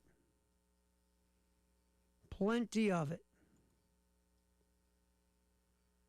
We will start off with the coaches. The Board of Trustees has approved contracts for offensive coordinator Kendall Briles, offensive line coach Randy Clements, and running backs coach Stan Drayton. Briles bringing Clements with him from TCU, Drayton showing up from Penn State. Obviously, there was a coaching change in Happy Valley with Matt Campbell taking over there. So, first of all, we'll start Kendall Briles. There were a couple of members of the Board of Trustees bringing up what happened at Baylor with the Briles family, obviously. Jeremiah Donati, who vetted Kendall Briles at TCU, I'm guessing probably had a hand in soothing the concerns of the Board of Trustees. But Kendall Briles, $2 million a year in year one, $2.1 million in year two, $2.2 million in year three. Both Randy Clements and Stan Drayton are making over $700,000. I believe Drayton's at $775,000 and Clements at $725,000. So you're looking at $3.5 million that South Carolina doled out today to add coaches. And look, that's just where it's at. It is a financial arms race. And you got to pay. You just do if you want to get experienced guys with resumes. And we talk about it. Kendall Briles has a resume of success. He does. And you especially always zero in on the whole Arkansas time with Briles. That offense was really good. Briles' first year at TCU was thumbs up, and the running game has kind of been a thing the last couple of years.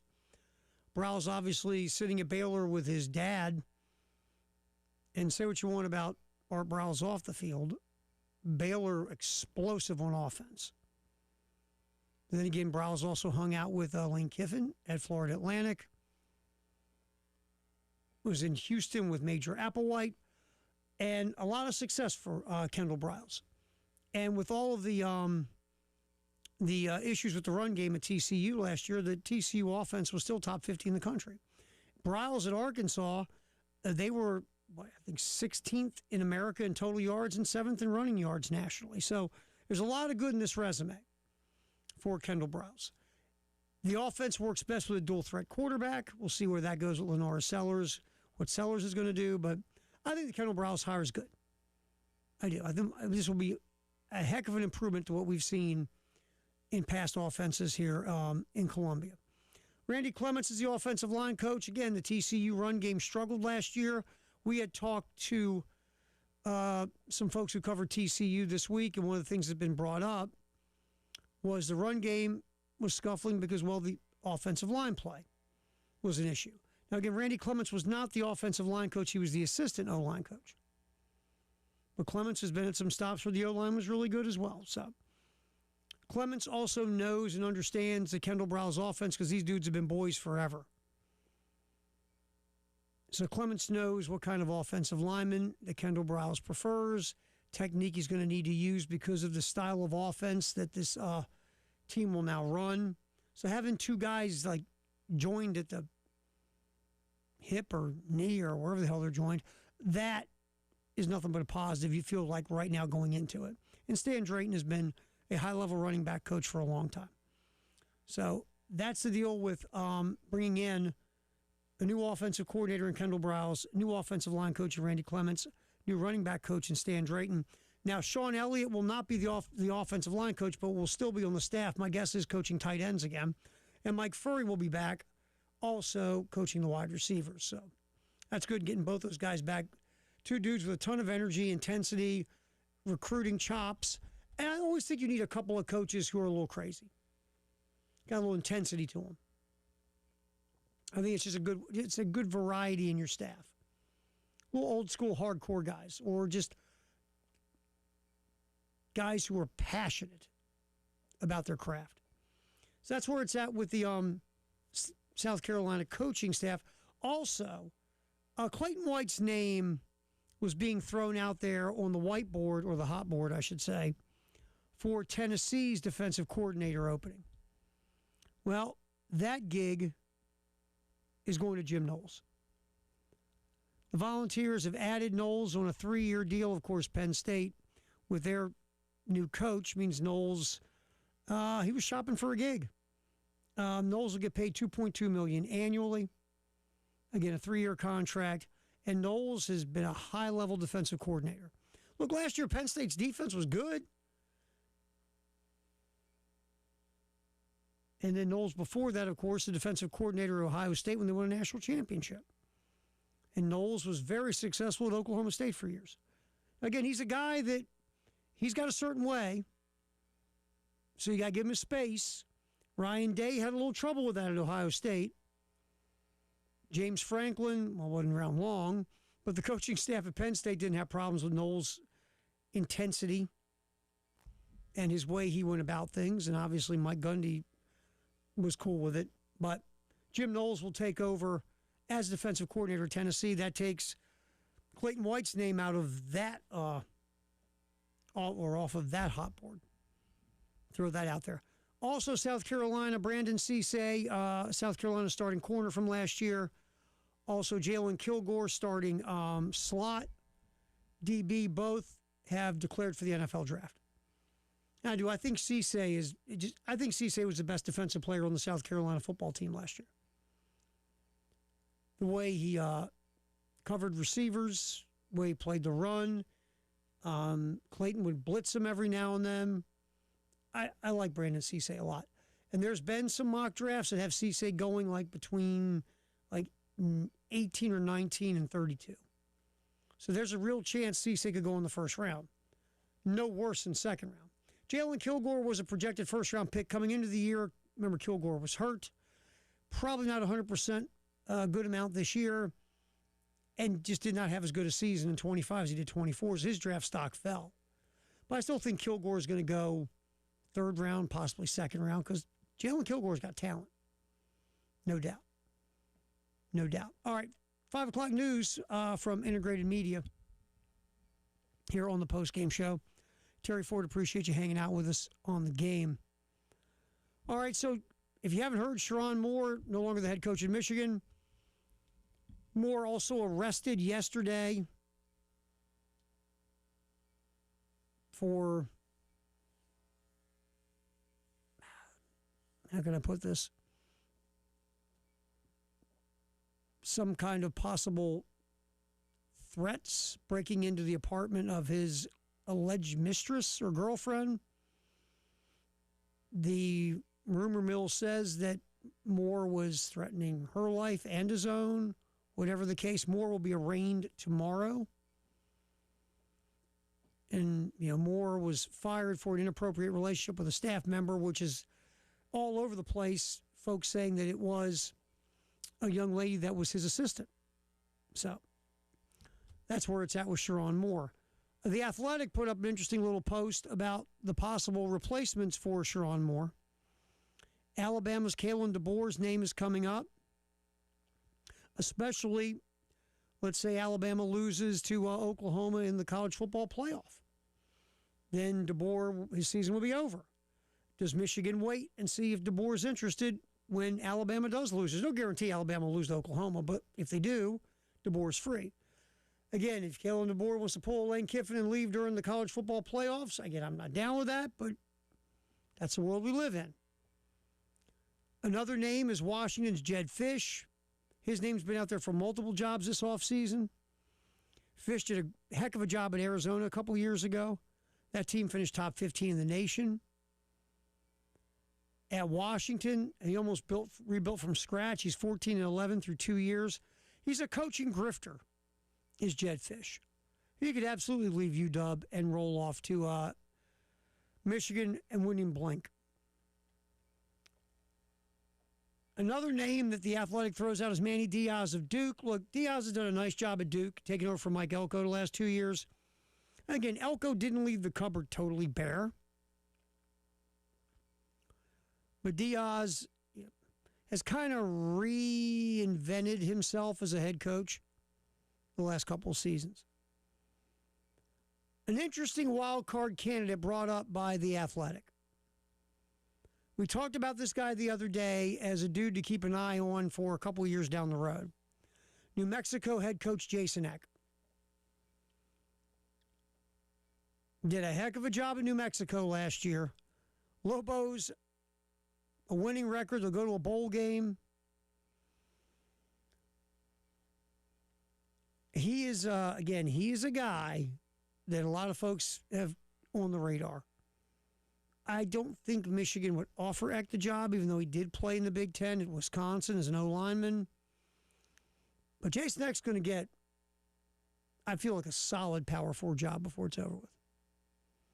Because this year got New Mexico bowl eligible for the first time since 2016. And that team only returned 34 starters, fewest of any on an FBS roster. So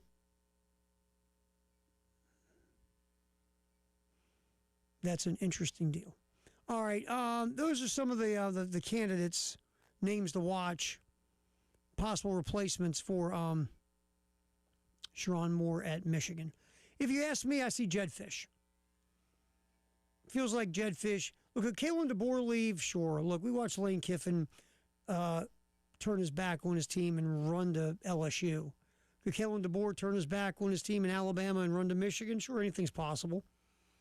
Does Michigan sit and wait just for Alabama to maybe lose to Oklahoma in the first round of the college football playoff and then make their move on DeBoer, even though, look, it doesn't take a genius to know that on the down low, Michigan's been talking to Kalen DeBoer's people if they are interested in DeBoer. So, just something to keep an eye on. Something to keep an eye on.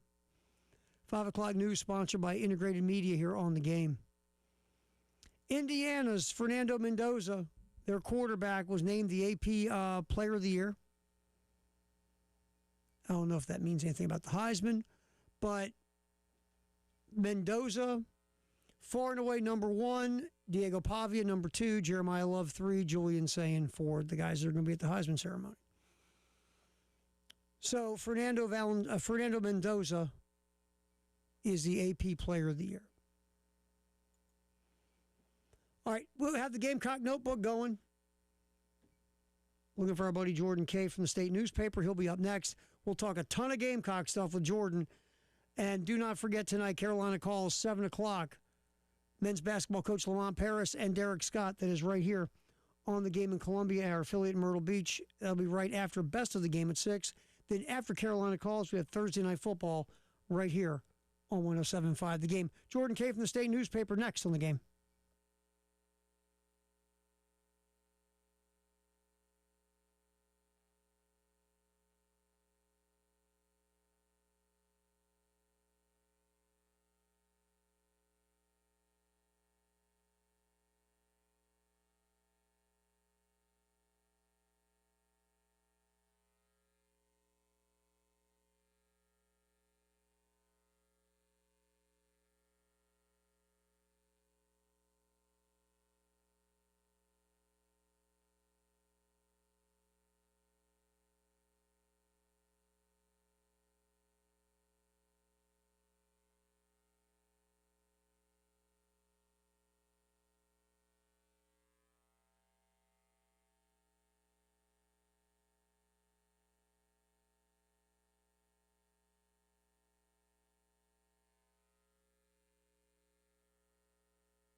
All right, time to open up the Gamecock notebook.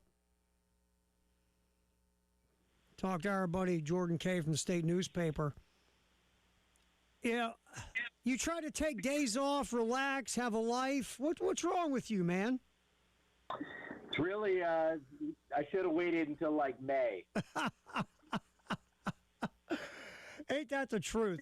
So we got a little stuff going on here in this burg, obviously, with Kendall Briles coming in as the offensive coordinator.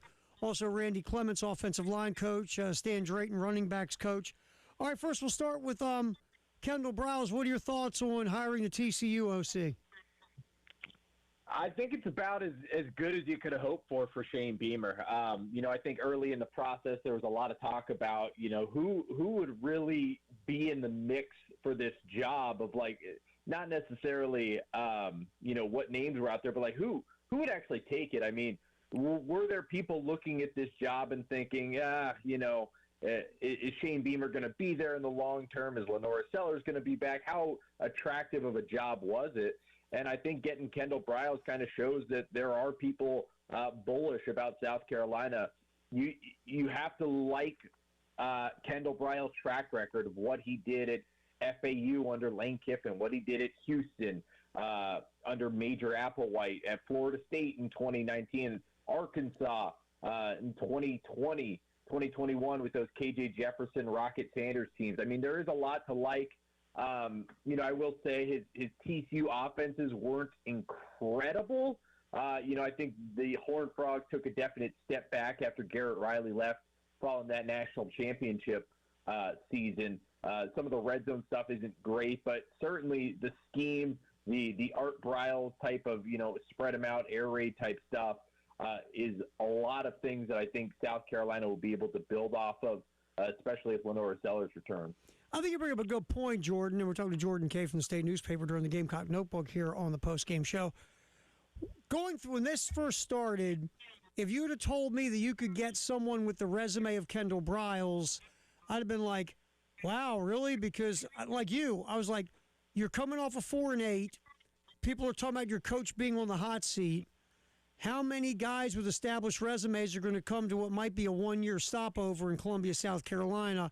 But I do think you make a good point.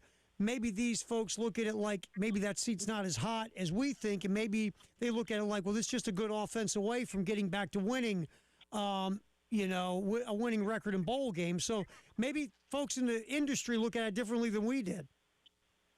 Yeah, I think you're totally right about that there are a lot of folks who see Lenora Sellers, see the opportunity in the SEC, and see the fact that South Carolina's defense has been phenomenal for the last 2.5 years and think, I can go in and fix that. Like, that's easy. They have the pieces. They just need, an offensive mind. And you know how coaches are. I mean, they're confident that they can turn around anything. Right. No coach is going to be like, I don't know if I can make it work. Of course, they're going to think, you got the players?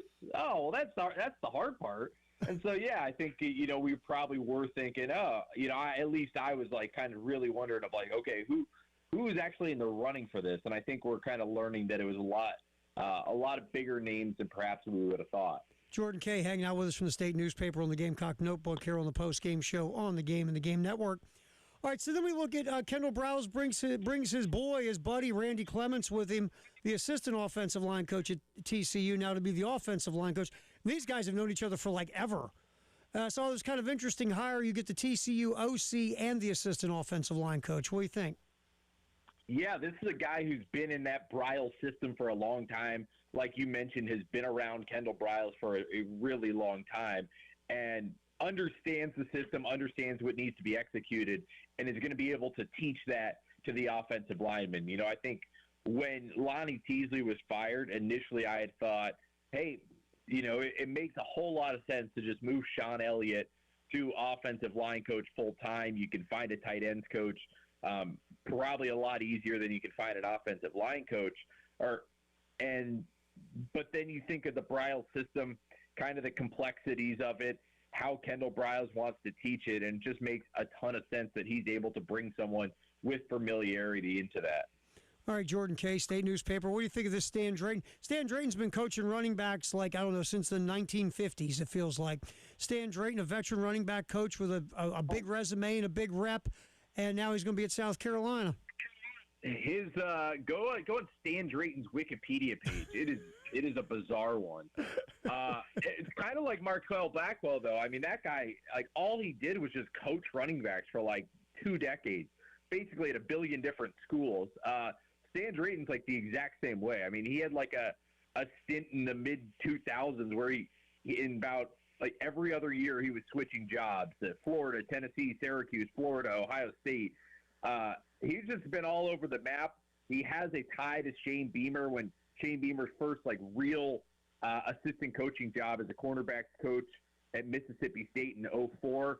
Stan Drayton was the running backs coach, and so there's that connection. Though it's been 20 years, have to imagine they at least know of each other. And Stan Drayton, I think, a kind of an underrated thing. Stan Drayton's been a head coach at Temple for 3 years. It didn't go well, but I think this is kind of another. I think this is something we're kind of seeing with Shane Beamer. Is he likes to surround himself with some of these former head coaches. He did it with Mike Shula as being the former Alabama coach, but he's got Sean Elliott, the Georgia State on staff. Mike Furry was at Limestone, has been a head coach. It seems like if Shane Beamer can hire some of these former head coaches, he likes to do it. Not even thinking of, but Jeff Collins too, who's kind of an analyst.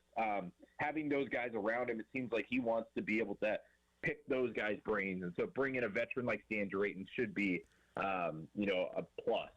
It's so funny. When I looked up Drayton when this rumor first came out, I'd forgotten he was a head coach at Temple. I'm not going to lie. It totally gone out of my mind, dude. It's been such a long time ago.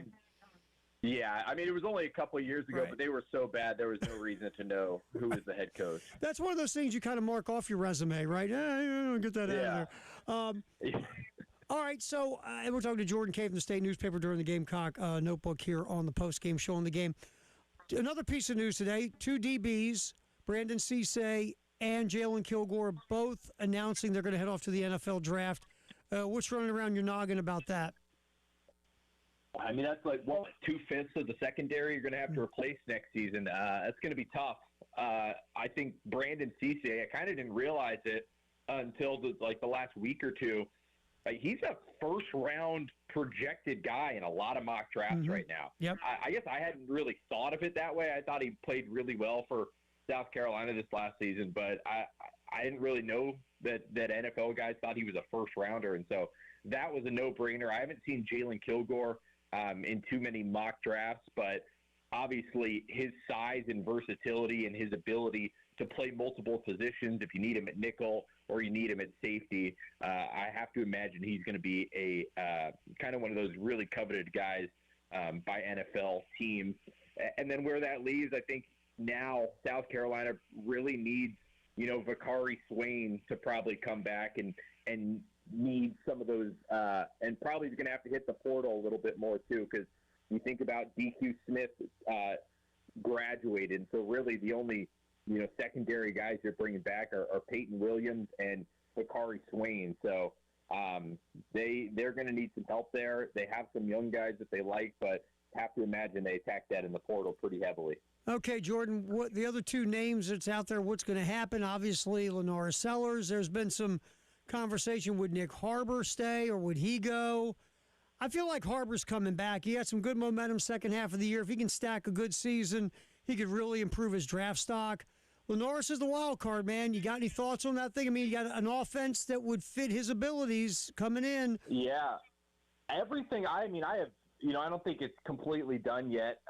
There's obviously still contractual stuff, but I have not heard anything that would signal to me that Lenora Sellers is not going to be a Gamecock next season. And I have to imagine he looks at kind of the Kendall Briles offense and thinks, this is going to be great. Like this is an actual college system that should be able to put Lenora Sellers in a heck of a position to succeed. Ditto for, Harbor too. I mean, you look at some of the receivers that Kendall Briles has developed. I look at a guy that I covered at Boise State, Eric McAllister, who kind of transfers in from Boise State. He was a heck of a wide receiver there, but gets into the Briles system and he has over 1,000 yards this year, it's probably going to be a pretty high draft pick. And I think of, hey, Kendall Briles knows how to get his number one receiver the ball. And if Nick Harbour is watching that, you have to imagine that he's pretty excited about his prospects coming back. Man, I appreciate you jumping in. I know you just got back into town. You got a press conference tomorrow morning at 10. Well, you got to shower. You got to get a coffee. I mean, you're a busy dude. You got the shower, got the coffee. We're all good. I'm glad to talk to you. Hey, Jordan, thanks like always, my friend. We'll yap again soon. Thanks, man. All right, Jordan Kay from the State Newspaper, part of our Gamecock Notebook here on the Postgame Show. Drive Around the SEC is coming up next. Do not forget, tonight, 7 o'clock, we have Carolina Calls with men's basketball coach Lamont Paris and Derek Scott. Following that, Thursday Night Football here on the game. Gamecock Notebook, we're done. Drive Around the SEC is next, right here on the Postgame Show on the Game and the Game Network.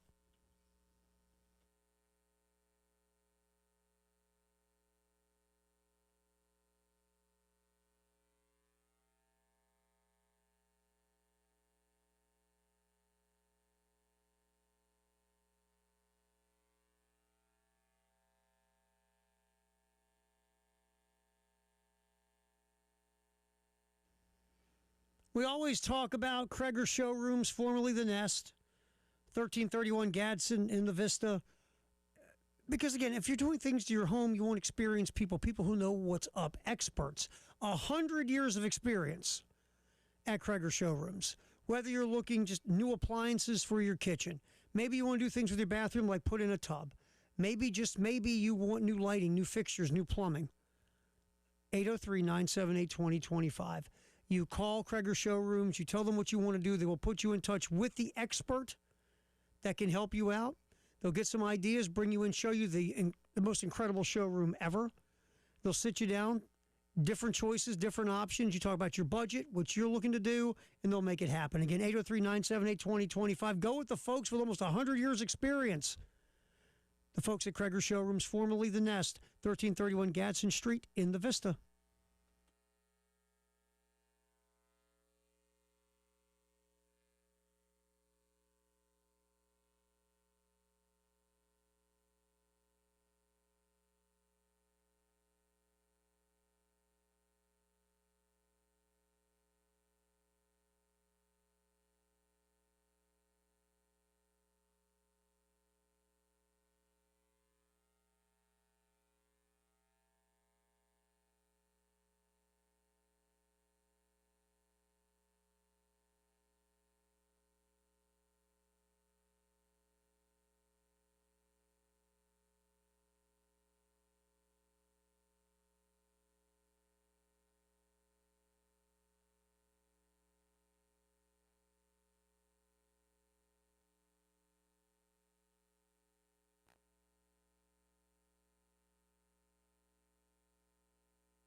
Few accidents to talk about on your Thursday ride home.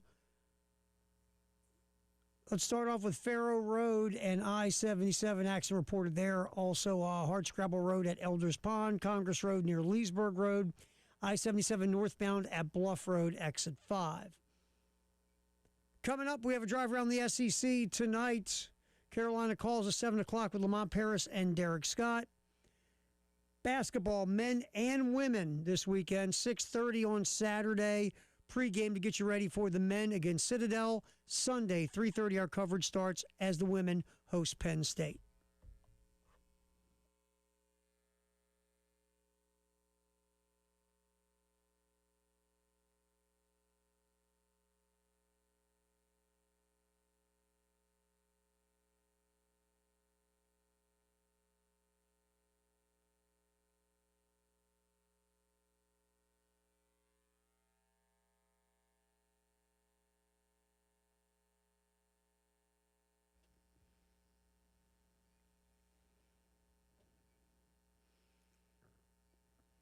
Now, I drive around the SEC. One SEC note to look at from everything going on with Sharon Moore, the Michigan coach who was fired, which leaves an opening in Ann Arbor. And again, Kalen DeBoer's name comes up like Penn State. And this is obvious. I mean, obviously, you have an agent keeping Kalen DeBoer's name in the mix. And could that be just to see if you get more money from Alabama? Or is it truly that Kalen DeBoer, is just, he's done following the GOAT? Maybe. I don't know. I mean, could it just be Kalen DeBoer wants his name out there in case he does want to leave, or Alabama at some point would ask him to leave? Or let's circle back to the idea he's just tired of following in Nick's footsteps. He's tired of hearing, well, I ain't going to tell you what to do, but here's what Nick would have done. Is he tired of the comparisons to Nick? Is he tired of the program being held to a standard that's almost impossible to achieve? Maybe. But I just know, okay, your name's out there for Penn State. Now your name's out there possibly for Michigan. The Penn State timing was off because, again, Alabama beat Auburn. That put the Tide in the SEC championship game, which then also did keep the Tide in the college football playoff. Now, if you're Kalen DeBoer, I mean, a lot of things to me depends on what happens when you play Oklahoma in the college football playoff. If you lose, then again, now you can focus on going somewhere. But could Kalen DeBoer pull a Lane Kiffin and leave his team before the college football playoff? I would hope not, because again, if you listen to the show, you know I'm not a real fan of what Lane Kiffin did. I just think you're a leader. You're the leader of a team, a program. And I get the calendar sucks. I understand. But still, you're leading a team into what every program wants to achieve. That's a trip to the college football playoff. And in that moment, you're going to turn your back on your team as the leader and go take another gig.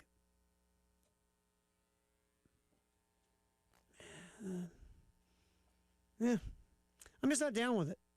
I don't think George Washington would have looked at his troops. You know what, guys? The French offered me a really good job. You guys can get here out of Valley Forge, right? Okay, good deal.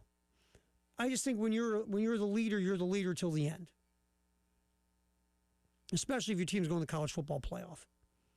The ultimate pinnacle of where you want to get. Because that way you can possibly maneuver yourself to a national championship. If you leave, you're always going to be a quitter to me. That's Lane Kiffin to me, quitter. Do I think Kalen DeBoer would do it? I would hope not. But he could. Hell, Lane Kiffin opened that door. DeBoer, I could see him being tired of dealing with, hey, you ain't Nick. Because nobody's Nick. And now his name is out there twice. So there just feels like there's something there. And if Kalen DeBoer, let's say if Alabama does lose to Oklahoma and Michigan hasn't hired a coach, and because they are waiting for DeBoer and then they do get DeBoer, then Alabama's open. And remember, this calendar's screwy. The transfer portal opens up January 2nd. You're trying to keep the Michigan team together. Biff Poggi and his sleeveless shirts right now are in charge. And his cigars. Obviously, I don't think that's a permanent solution, even for a season. I like Biff. I mean, he was in Baltimore, and he put St. Francis Academy on the map, a national powerhouse in high school football. I mean, but Biff as a college coach, it didn't go well at Charlotte. And, so giving him the gig for a season at Michigan, does that keep everybody together from jumping into the portal? Does that keep your recruiting class together? I don't know. But could Kalen DeBoer end up in Michigan if Alabama loses? Sure, and then Alabama would be open. So that was just a very interesting tidbit that's been coming out that I'm hearing about constantly today is Kalen DeBoer possibly rolling off to Michigan. All right, in The Athletic, 50 folks in the world of college football voted on the toughest gigs in the country. The 5 toughest jobs in college football. Number 1 is Stanford. Number 2 is Purdue. Number 3, Vanderbilt. Despite what's happened the last 2 years at Vandy, especially this year, it's still looked at as one of the most difficult gigs in the country. A lot of these people, and a lot of people around college football, are skeptical that Vanderbilt can keep going with this momentum. Because again, are they going to spend to stay relevant in getting players through the portal? Are they going to spend in general to keep their own players, to recruit high school players? It's a strong academic school. And they actually care about, academics. I know, it's how silly. The schedule is brutal, a G5 coach said. Pavia is lightning in a bottle. This cannot be sustained at Vanderbilt. A P4 cornerbacks coach said it's the hottest it could ever be right now, like how well it's going. A director of player personnel said it's an awesome job 6 days a week, impossible on the 7th day, game day. So it's very interesting that people still see Vandy as a very difficult job. The other ones in the top 5 were Boston College and Rutgers. Also on this list I thought was interesting was Mississippi State. I mean, people have won there, though. Mike Leach won there. Obviously, others. But you can win. You can win at Mississippi State. So I think that was an interesting. I mean, Dan Mullen got them to number 1 in the country when Dak Prescott was the quarterback. But still, Mississippi State's put on this list. I guess New World. Can you get the money to compete?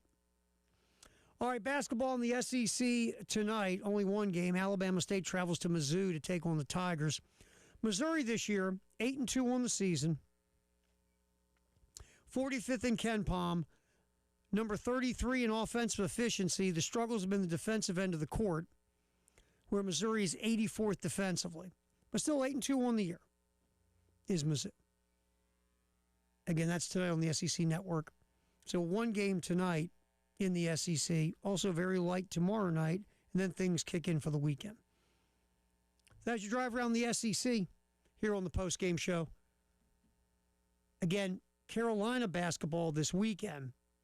The men host Citadel, 6:30 pregame, 7 o'clock tip. Saturday, the women will be at CLA facing Penn State, 3 o'clock pregame, 3:30 tip. So that's what's going on. And, of course, Carolina calls tonight with Lamont Paris and Derek Scott at 7 o'clock. Jay's not here, but we are going to do a little Jay versus the Internet. Take a look at what's going on in the world of sports from a Vegas angle.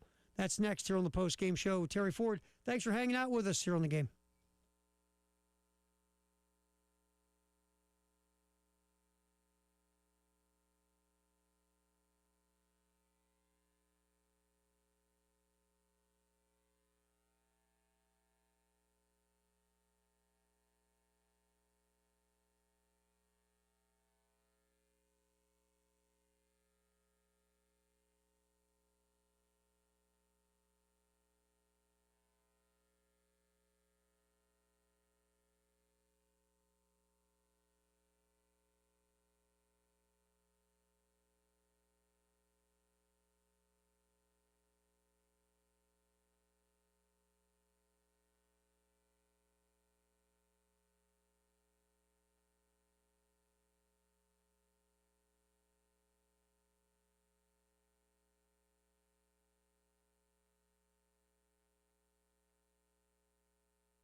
do tonight to celebrate?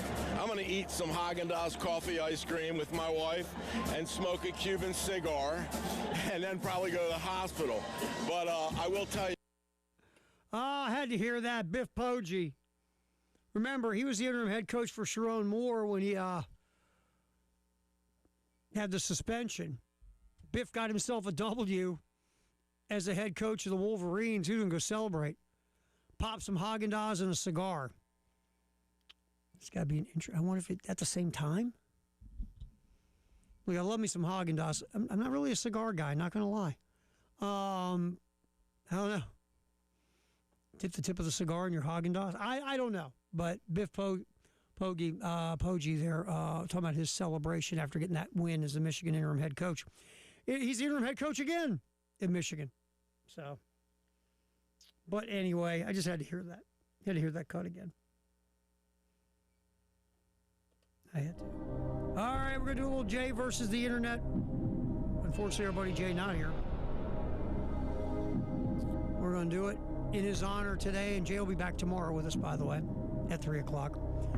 All right, Falcons and Bucks tonight in Tampa.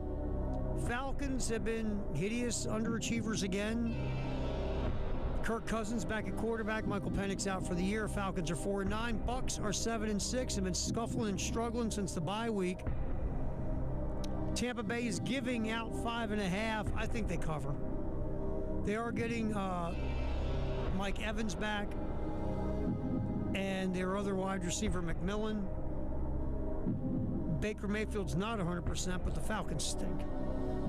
I'm guessing Coach Morris is going to be let go at the end of the year as this ridiculousness in Atlanta continues on. So I'll take the Bucks to cover. Over-under's 43.5. I can see the overhit. Games in Tampa. Again, Buccaneers getting some weapons back. I can see the overhit here at 43.5, but I'll take the Bucks to cover the 5.5. The Falcons are just, again, continuing to underachieve with the talent they have. Men's college basketball tonight, Iowa at number 4, Iowa State. Iowa's played well this year so far, sitting at 8-1, but Iowa State is just crushing folks. Undefeated. I think Iowa State, they cover the 12.5 at home against Iowa. I'll take Iowa State to cover. I was thinking about going with Iowa, but I'll take Iowa State to cover the 12.5 at home. NBA, a few games in the association. Celtics, who are supposed to be having a not very good year because everybody's hurt, or they've gotten rid of some pieces. Celtics are 15-9, winning record away from Boston. The Bucks, no Giannis, they're scuffling. Boston, 9.5-point favorite. I'll take Boston. Pelicans, I know you're stunned. They have injury issues again. Zion Williamson is hurt again. Pelicans are awful, 3-22. Blazers coming in, they're not much better at 9-15. Portland, 3.5-point favorites. By the way, the Pelicans are 2-12 at home. I'll take the Blazers on the road. Clippers stink. They're 6-18, 3-11 away. Rockets are good. 15-6, 7-2 at home. Rockets are giving out 9.5. I'll take the Rockets. Nuggets 11-2 on the road, facing a Kings team who was 3-7 at home. Denver's getting 10.5. I'll take that. So that's kind of the world of Vegas, little Jay versus the internet without our buddy Jay. All right, Phillip Rivers had his press conference yesterday. First of all, the last time Phillip Rivers played, it was during COVID, and they're doing like the Zooms and everything. So Phillip Rivers was pretty entertaining in his presser yesterday because he got to like talk to actual people in a room with him. Also, Phillip Rivers was asked about his weight because the one thing you're reading about is Phillip Rivers has got to, they're worried about his conditioning. Here's Phillip Rivers, who's been retired for 5 years, who's 44 years old, talking about his weight. What is your playing weight? What do you weigh right now? Right this second? I'm not sure, Greg. How about that? That's an honest answer. And I will answer your question a little better on the playing weight, Greg. And not what it was when I walked off the field in Buffalo. All right? I can tell you that. But then I'll follow that up with I ain't never ran away from anybody anyway. Right? So I'm gonna. They you know, people say, well, they're gonna know you're gonna be right there, and it's like, well, they knew that for 16, 17 years. So. Yeah, Philip Rivers, like, look, I wasn't Lamar Jackson or Michael Vick, man. The one thing that hit me, because, we're now affectionately calling Philip Rivers Paw because he's a grandfather. It's interesting, though. How would you like to be a quarterback, like in your 20s, that has had a taste of the NFL and is looking to continue to play in the NFL, and the Indianapolis Colts looked at you, looked at Paw, who had been retired for 5 years, and said, let's go with the Paw.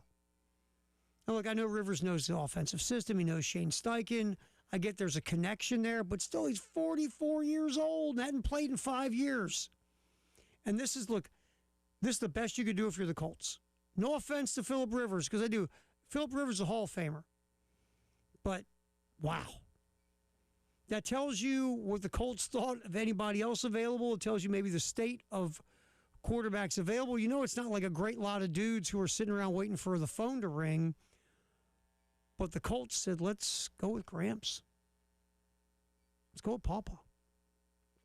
All right, tomorrow morning, 10 a.m., Shane Beamer and South Carolina football will have a presser introducing Kendall Briles as a new offensive coordinator and also introducing Randy Clements and Stan Drayton. Clements, of course, the new O-line coach, Drayton, the new running backs coach. That'll be tomorrow, 10 a.m. You will hear as much of it as humanly possible. We will carry here on 107.5 The Game in Columbia. Again, that is tomorrow at 10 a.m.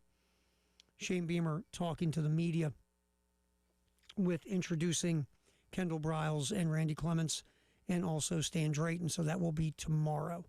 I think it's going to be interesting. Just hearing Kendall Briles talk about his offense and what he wants to do with tempo and spacing and forcing matchups and all the RPO stuff. And then maybe, the questions that'll be asked to him, will the Baylor stuff come up? It could. Maybe, why do you want to leave TCU? And obviously the answer would be because this is a great opportunity in South Carolina, but it's going to be fun tomorrow. Fun to hear from Clements and Drayton as well. And now the offense moves forward. We know who the coaches will be. Now the next step is, who are they going to coach? Will Lenore Sellers come back? The feeling is Nick Harbor will come back. You got a lot of young receivers. What are you going to do about the offensive line? There's a lot of former 4-stars there and a 5-star that haven't lived up to their expectation. Are those the right guys, or do you have to go get other guys through the portal? We'll see. That's tomorrow morning, 10 a.m. Again, Carolina Calls with Lamont Paris and Derek Scott at 7, followed by Thursday Night Football. Thanks for hanging out with us on the postgame show. Jay will be back with us tomorrow at 3 here on The Game.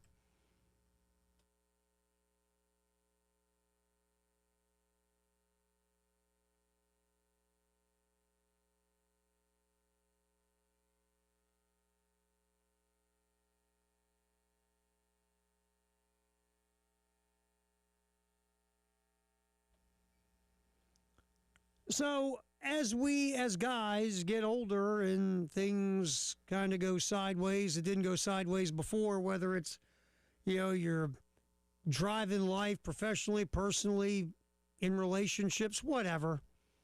Maybe you just don't have that get up and go anymore, that oomph in your world.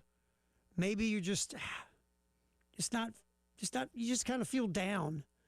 Maybe, you're just not sleeping like you used to. Maybe you can't remember things like you used to.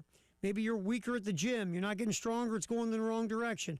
Maybe you don't recover from exercise like you used to. Who knows what it could be? Maybe low T, but one way to find out.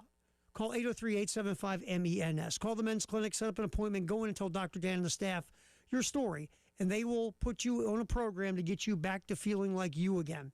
803-875-MENS. The Men's Clinic of South Carolina. Make that call.